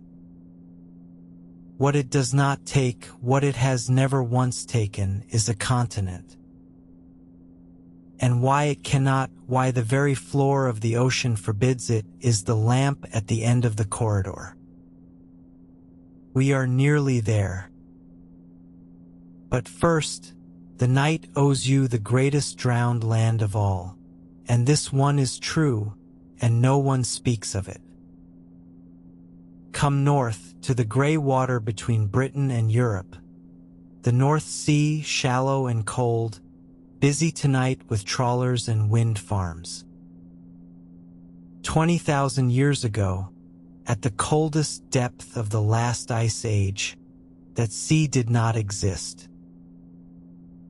So much of the world's water was locked up in ice sheets, miles thick over Scandinavia and Canada, that the global ocean stood some 120 meters lower than it does tonight. And the floor of the North Sea was dry land. A vast, low country of rivers and lakes, marshes and wooded hills, joining Britain to Denmark and the Netherlands in one unbroken plain. Archaeologists call it Doggerland. And Doggerland was not an empty land bridge. It was the heartland, by every indication some of the richest hunting and fishing country in all of Stone Age Europe. Estuaries thick with fish and birds. Herds of deer and wild cattle. Wetlands stitched with the camps of people who knew every channel and season of it, generation upon generation, for thousands of years. We know they were there because the sea keeps handing them back. For more than a century, fishing trawlers dredging the North Sea floor have brought up in their nets, along with the fish, the furniture of the drowned country. Peat from its marshes, the bones of its mammoths and elk, and the work of its people, barbed antler points for fishing spears, worked flints, harpoons. Once, off the Dutch coast, a fragment of a human skull. Every such net haul is a message from a real lost world. Not orichalcum and ivory ceilings, but the true treasure of the deep. A spear point some hunter bound and threw at the edge of a marsh that is now 30 fathoms of cold green water. And then the world warmed, and the ice gave the water back. Between roughly 20,000 and 7,000 years ago, the sea rose those 120 meters, not as a wall, but as a tide that did not turn. At its fastest, a person could see it happen in a lifetime. The marshes of childhood becoming open water, the hunting grounds of the grandmothers abandoned season by season, the people falling back and back toward the hills that would become Britain. Doggerland died by degrees, a plain, then an archipelago of wetlands, then scattered islands. And the end, when it came, may have come in a single morning. Around 8,200 years ago, an immense shelf of the seafloor off Norway collapsed, one of the largest underwater landslides known on Earth. It sent a tsunami across the North Sea world. The wave sand still lies high up the coasts of Scotland today. If any people still clung to the last low islands of the old country on that morning, the wave found them. A real drowned land. A real final flood. And real survivors on the new-made coasts, who carried in their families the knowledge that the world's edge had moved, that where the water now stood, the old people once had homes. Now ask the question this whole night has been circling. Those survivors had grandchildren, and the grandchildren had grandchildren. And on other continents, we know that oral memory can carry truth across astonishing gulfs of time. There are traditions among Aboriginal Australian peoples that describe coastlines as they were 7,000 years ago and more, before the seas rose over them. Is it possible, gently now, claiming nothing, that the floods which crowd the dawn of every literature on earth are, in some part, the long echo of that rising sea? The one experience shared by every coastal people on the planet at the edge of remembered time. The water came and it did not go back. Mesopotamia told of Ziusadra, warned by a god whispering through a reed wall, riding out the deluge in a great boat. Babylon told of Atrahasis, and the Epic of Gilgamesh tells how the survivor of the flood sent out a dove and a swallow and then a raven, and the raven did not return because somewhere under the receding water there was land. There is a lovely story about the moment the world learned how old the flood tale truly is.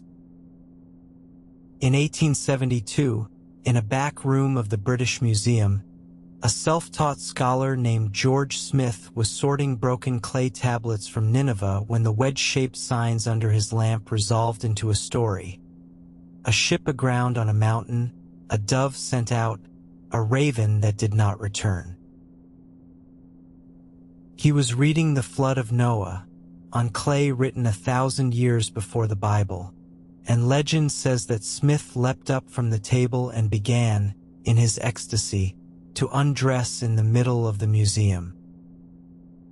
Scholars are quiet people, but some discoveries are too large for quiet. The Hebrews told of Noah, the ark, and the rainbow set in the cloud as a promise. The Greeks told of Deucalion. India told of Manu, towed to safety through the world flood by a divine fish. And far across the ocean, beyond all possible borrowing, the peoples of the Americas told their own tales of the waters that rose and the few who were saved. The honest answer is that the flood myths are not one memory. They are every memory, the species' whole long acquaintance with rising water, distilled, in culture after culture, into the same dream.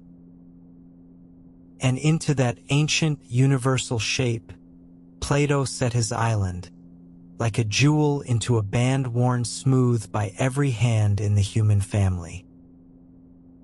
Atlantis convinces because the flood already lives in everyone who hears of it. Plato did not have to teach the world that the waters rise.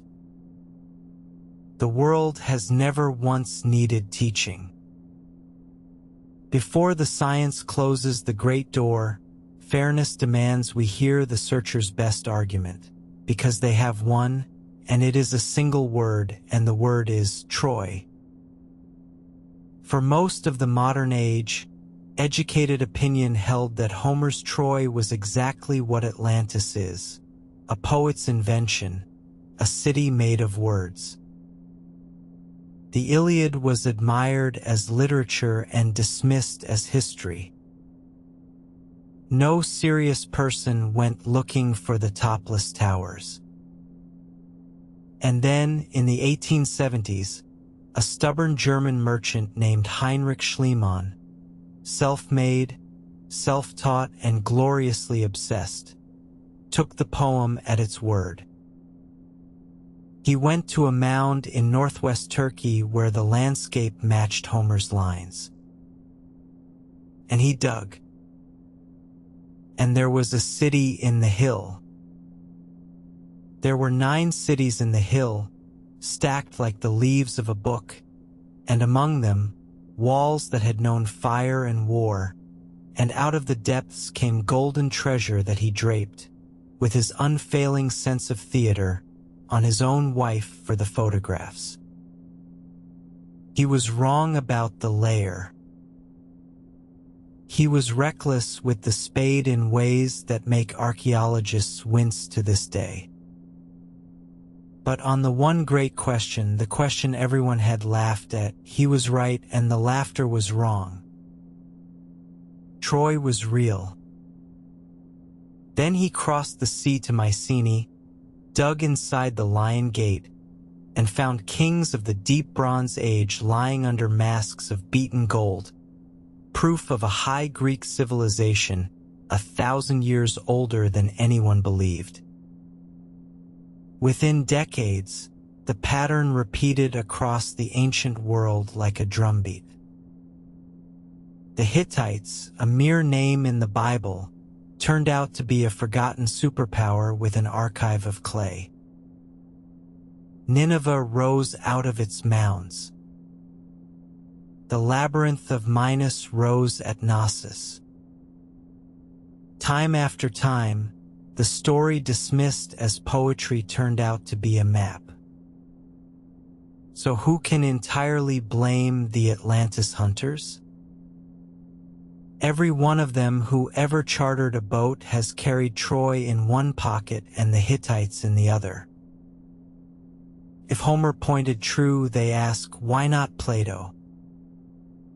It is a fair question, and it has a fair answer, and the answer is the whole discipline of history in one sentence. The legends that came true were memories that had grown.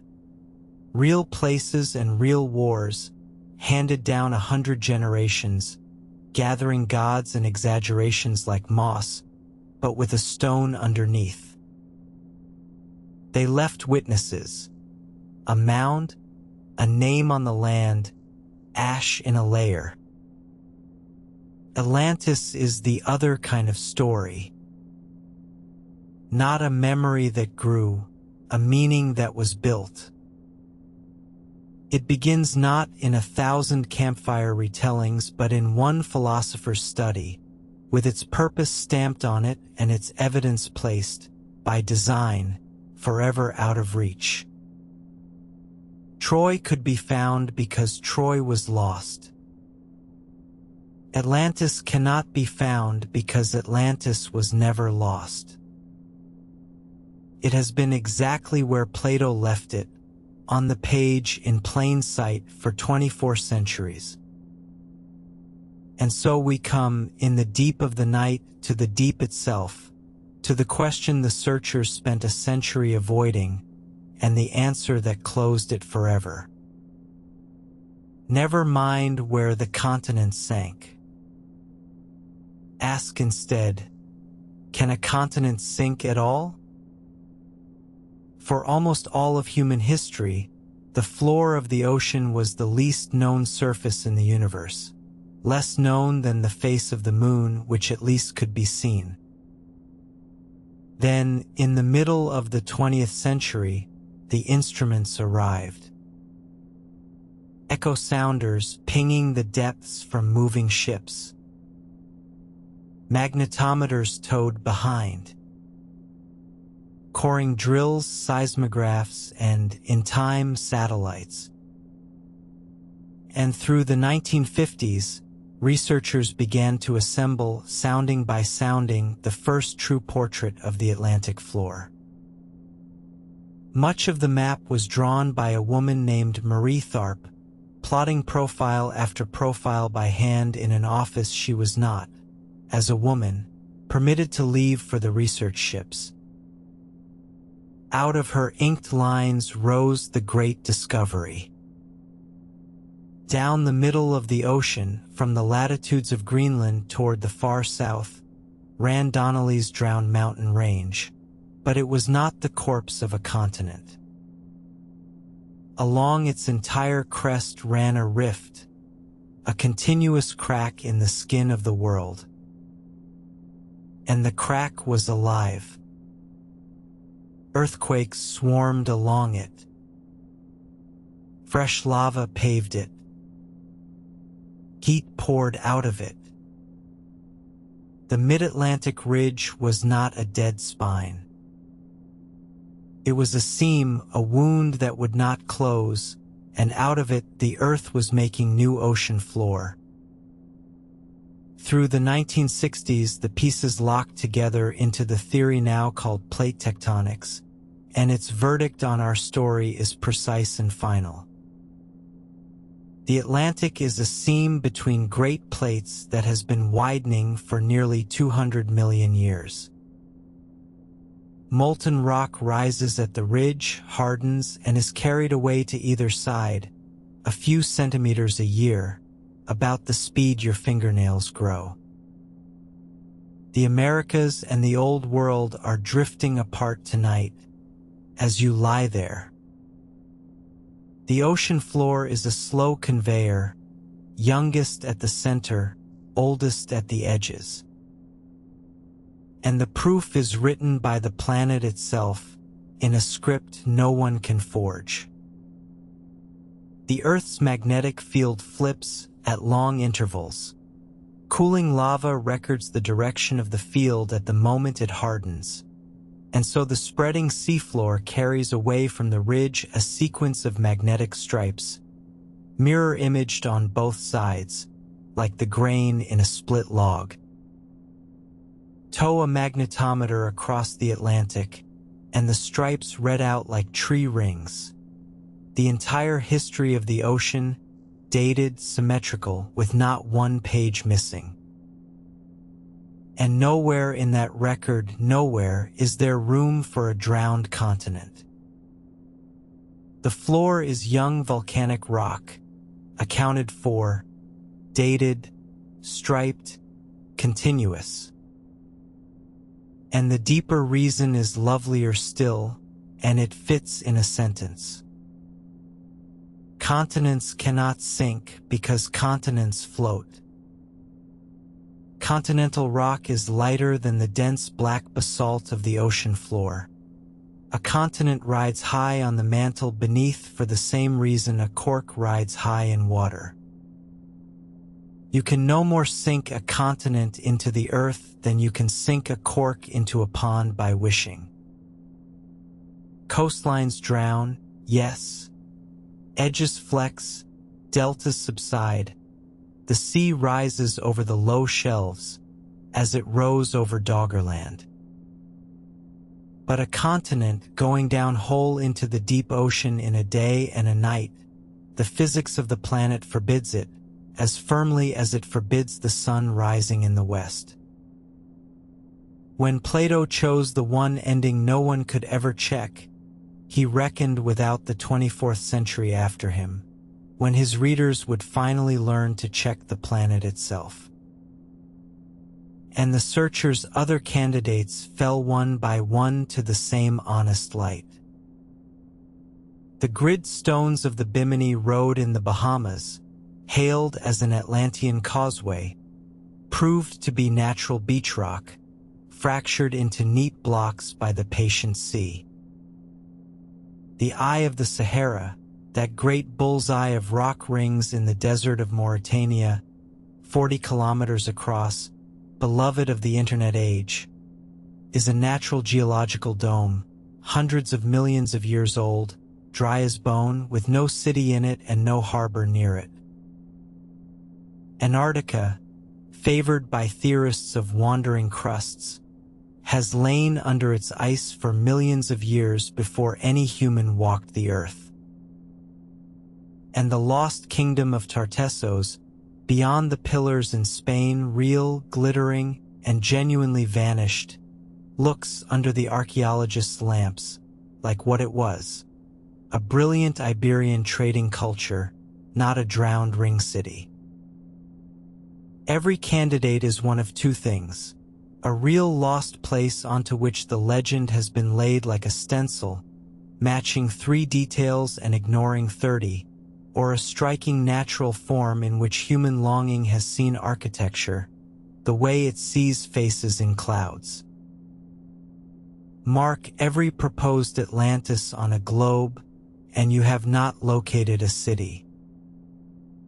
You have charted a feeling, the feeling that the past is keeping something from us, pricked out in pins across every ocean of the world. But do not think the deep was a disappointment. Oh, my friend, the deep was the opposite of a disappointment. Because when the cameras finally went down, not for legends but for truth, the truth was stranger than 20 Atlantises. Below 200 meters, the blue dims to twilight. Below 1,000, no ray of the sun has ever reached, not once, in the 4-billion-year history of the world. It is the largest living space on the planet, and it is a starless night that has lasted forever. and it is inhabited. That is the first wonder. The dark is not empty, it is lit by its own citizens. Lanterns of cold blue light dangling before patient jaws. Constellations of glowing dots along the flanks of fish, like portholes on night liners. Sudden galaxies of sparks where something fled or something fed. Sink a camera through it, and the abyss is not blackness. It is a slow snowfall, marine snow, the endless drift of life's dust from the sunlit world above, falling for weeks through the dark, with lights moving through it like travelers with lamps. The drowned realm of the old dreams was paved with gold and lit by orichalcum.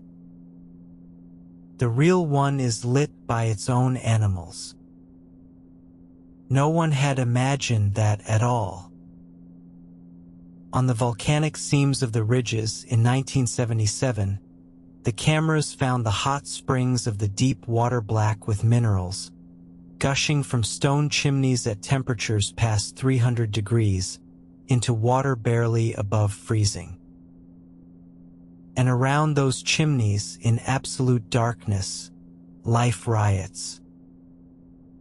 White crabs, eyeless shrimp in swarms, fields of crimson-plumed worms 2 meters tall, with no mouths and no stomachs, fed by bacteria that eat the chemistry of the earth itself.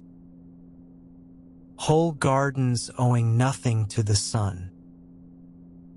Warm springs rising out of a ringed heart of stone, wreathed in living things stranger than winged horses.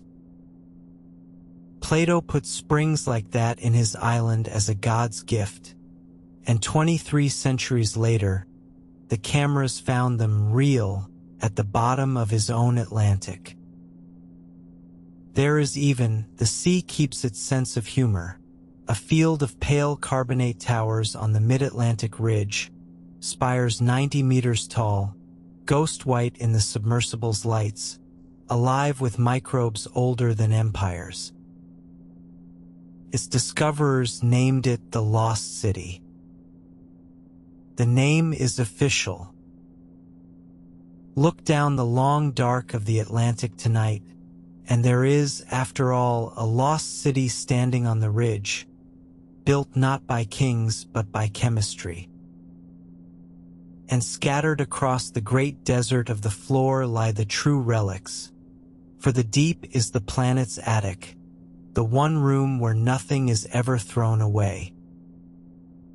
By serious estimate, some 3 million shipwrecks stand in the dark, amphory from Greek hulls and ranks where they spilled, treasure galleons, liners rusting into lace.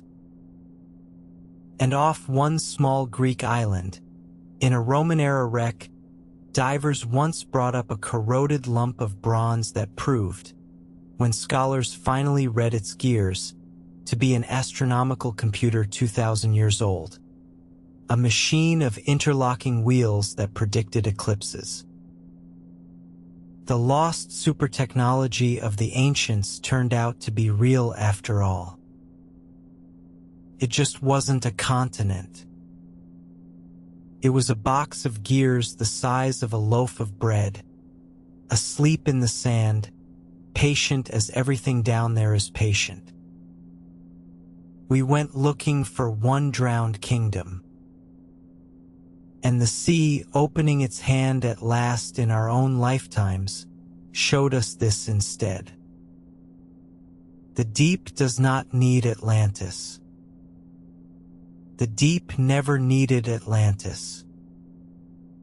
It was only waiting all those centuries for us to come and see what it had instead.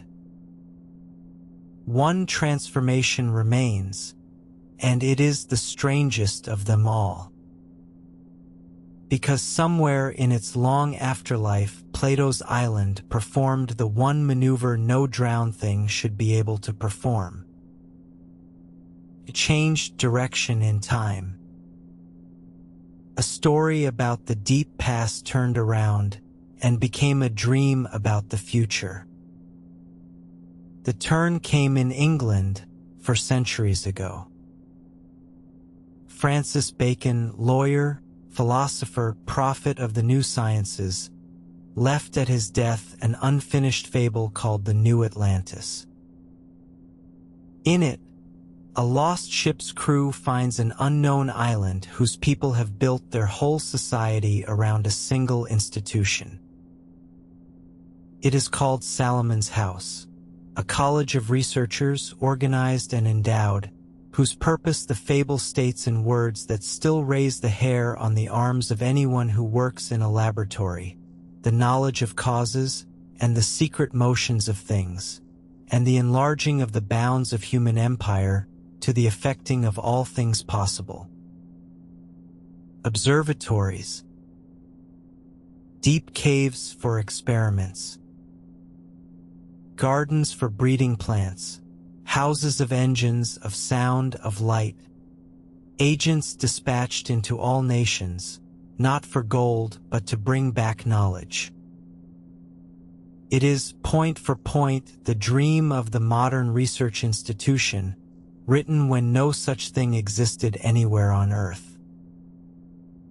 And within a generation of Bacon's death, men who had read him founded, in London, the Royal Society, the first great scientific academy of the modern world, the ancestor of every laboratory and university and space agency on this planet. They named Bacon as their prophet, and his island fable as the sketch of what they meant to build. Follow the genealogy, and it is unbroken and astonishing. Plato sinks an island to warn against power without wisdom. Bacon raises it again as a temple of wisdom seeking power over nature. The Royal Society builds the temple in brick. And the civilization humming quietly around your sleeping house tonight, the lit screen, the satellites, the medicine on the shelf, is, in a lineage its own builders proclaimed, a colony of the New Atlantis. You live on the second island. It floated. But notice what Bacon kept and what he changed. He kept the island, the wisdom, the wealth, the marvels. He removed the drowning. His fable, like its ancestor, breaks off unfinished, with the catalogue of wonders still being read aloud, and no Zeus anywhere gathering the gods. And ever since, the two islands have contended for the world's imagination. Every gleaming city of the future in every film you have ever seen is Bacon's Island. Every ruin of a gleaming city in every film you have ever seen is Plato's. The whole modern argument about technology, salvation, or hubris is, at bottom, the two Atlantises arguing in the world's sleep. And there is a last turn in the road, told gently, because this hour keeps the night calm. The story of the water and the shore is not finished, because in our own lifetimes, the sea has begun very slowly to rise again. The measurements are quiet and careful, tide gauges in the world's harbors, satellites reading the height of the sea with radar. The rise is small, a few millimeters in a year, the width of a coin. No eye standing on a beach could ever see it. But the sea is patient arithmetic, as this whole night has taught. Millimeters are how it begins, and it does not take days off. The long calm that followed the great post-glacial rising, the few thousand steady years in which every harbor city on earth was built at the water's edge, was the quiet hallway in which civilization happened. And the calm gently is ending. But hear the difference and take comfort in it. The real sea does not take cities in a day and a night. It takes them in centimeters over generations in a slow negotiation that human beings, forewarned, can conduct with engineering and forethought and, where it comes to that, with dignified retreat. The Dutch have been holding that conversation with the ocean for 700 years, living behind their dikes below the level of the tide, with open eyes and excellent pumps. Venice raises gates of steel against the high water.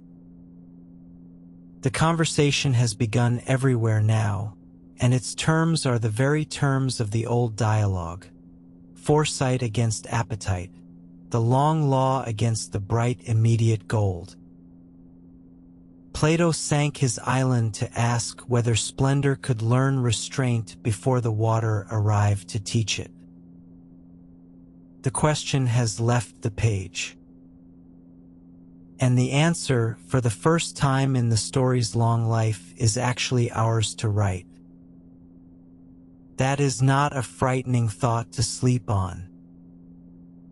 Held rightly, it is the opposite.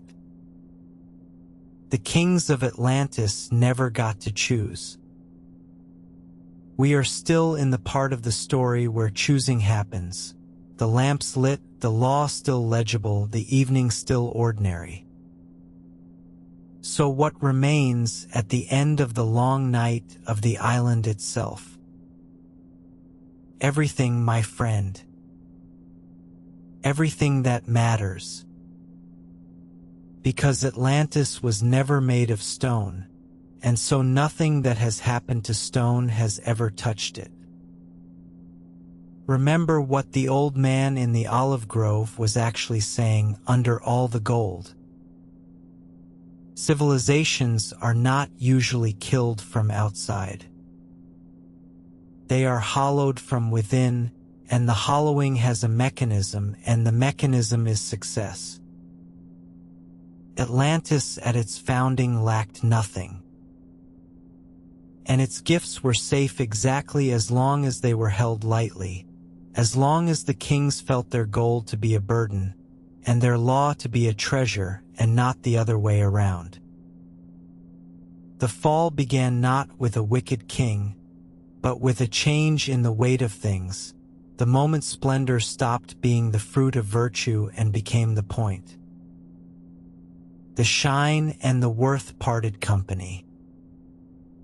And the shine increased. They appeared most glorious precisely when they were most corrupt. That sentence has never once, in 24 centuries, gone out of date. Rome lived it. Golden Spain lived it, gorged on the silver of the Indies while the country beneath the treasure grew poor. Empire after empire has read the story of Atlantis, wept a little, admired the rings and the temples, and then gone home and built more fleet. Knowing the warning has never yet been the same as heeding it. The kings of Atlantis had theirs engraved on a pillar at the center of the world, and read it aloud by firelight every 5 years on their knees, and it availed them nothing, once the reading became a ceremony. A law that is merely remembered is already half drowned. But there is hope in the old story too, and it is easy to miss because it stands on the far shore. The dialogue holds 2 cities, not one. And the city that wins Plato's dream of ancient Athens is poor. That is its entire secret. No gold. No fleet of 1,200 ships. No walls of fire-colored metal. A hill of plain stone, common meals, enough and no more, and souls in training. And it stands alone against the empire of the rings, and it wins. The whole architecture of the tale exists to say one thing: the contest between appetite and order is not decided by tonnage. A small community that keeps its inner law can stand against a world of orichalcum. You may believe that or doubt it. History's testimony is mixed and midnight is honest, but it is what the old man meant. It is the flag he nailed to the story before he pushed it out onto the centuries. And he meant it, surely, not only for cities. The two islands of the dialogue fit inside a single human life as neatly as inside an empire. Every soul has its rings and its harbors, its din of getting and spending, its pillar where the original law grows harder to read each year under the accumulating blood of compromises. Atlantis is what happens to a city, to an age, to a heart, when the divine portion thins and nobody stops to reread the pillar. The sea in the story is not really water. It was never really water. It is consequence, patient, surrounding, level, certain. Accepting every invitation that pride extends. And arriving always in a single day and a night after a long age of being invited. And yet one more turn, the last, the kindest. The story that was written as a warning became, in the end, something warmer. Because somewhere in its long life, Atlantis stopped being a place that sank and became the name for everything the heart insists on keeping after the world has let it go. The perfect city. The unfallen age. The house that was sold. The summer that ended. The people who were here and are not here. The sea did not take those things. Time took them, as it takes everything gently and completely. And the heart, which cannot bear the word time, drew a map instead. It put the lost things on an island and put the island in the sea, because the sea, unlike time, can at least be sailed. Every searcher who ever dragged the Atlantic was looking for something that had never been wet. And every one of us, lying down at night at the edge of the dark water of sleep, makes the same old voyage in miniature, pushing off from the lit shore of the day, out past the harbor noise of our thoughts, down toward the place where everything we have ever lost is held, perfectly preserved, in the patient museum of the deep. So sleep now, my friend. The island is safe. It was always safe. Nothing that lives in a story can drown. The tide is coming in somewhere, very slowly, very far away, with no malice in it at all. The deep is lighting its small lanterns. The ships are standing quietly in the dark of the world's attic, keeping their cargo. And the moon, the same moon that rode over the rings of the dreamed city, the same moon the watchers of Thera saw rise out of a sea that still had an island in it, is laying its long silver road across the water tonight, out beyond every harbor on earth. If sleep has not quite found you yet, stay with me. Another story is waiting on your screen, and I will keep the lamp burning as long as you need it. Wherever you are, whatever water is nearest your bed tonight, an ocean, a river, a rain against the glass. May it keep its distance and sing you under. Good night, my friend. Carry the island with you. The sea will keep till morning.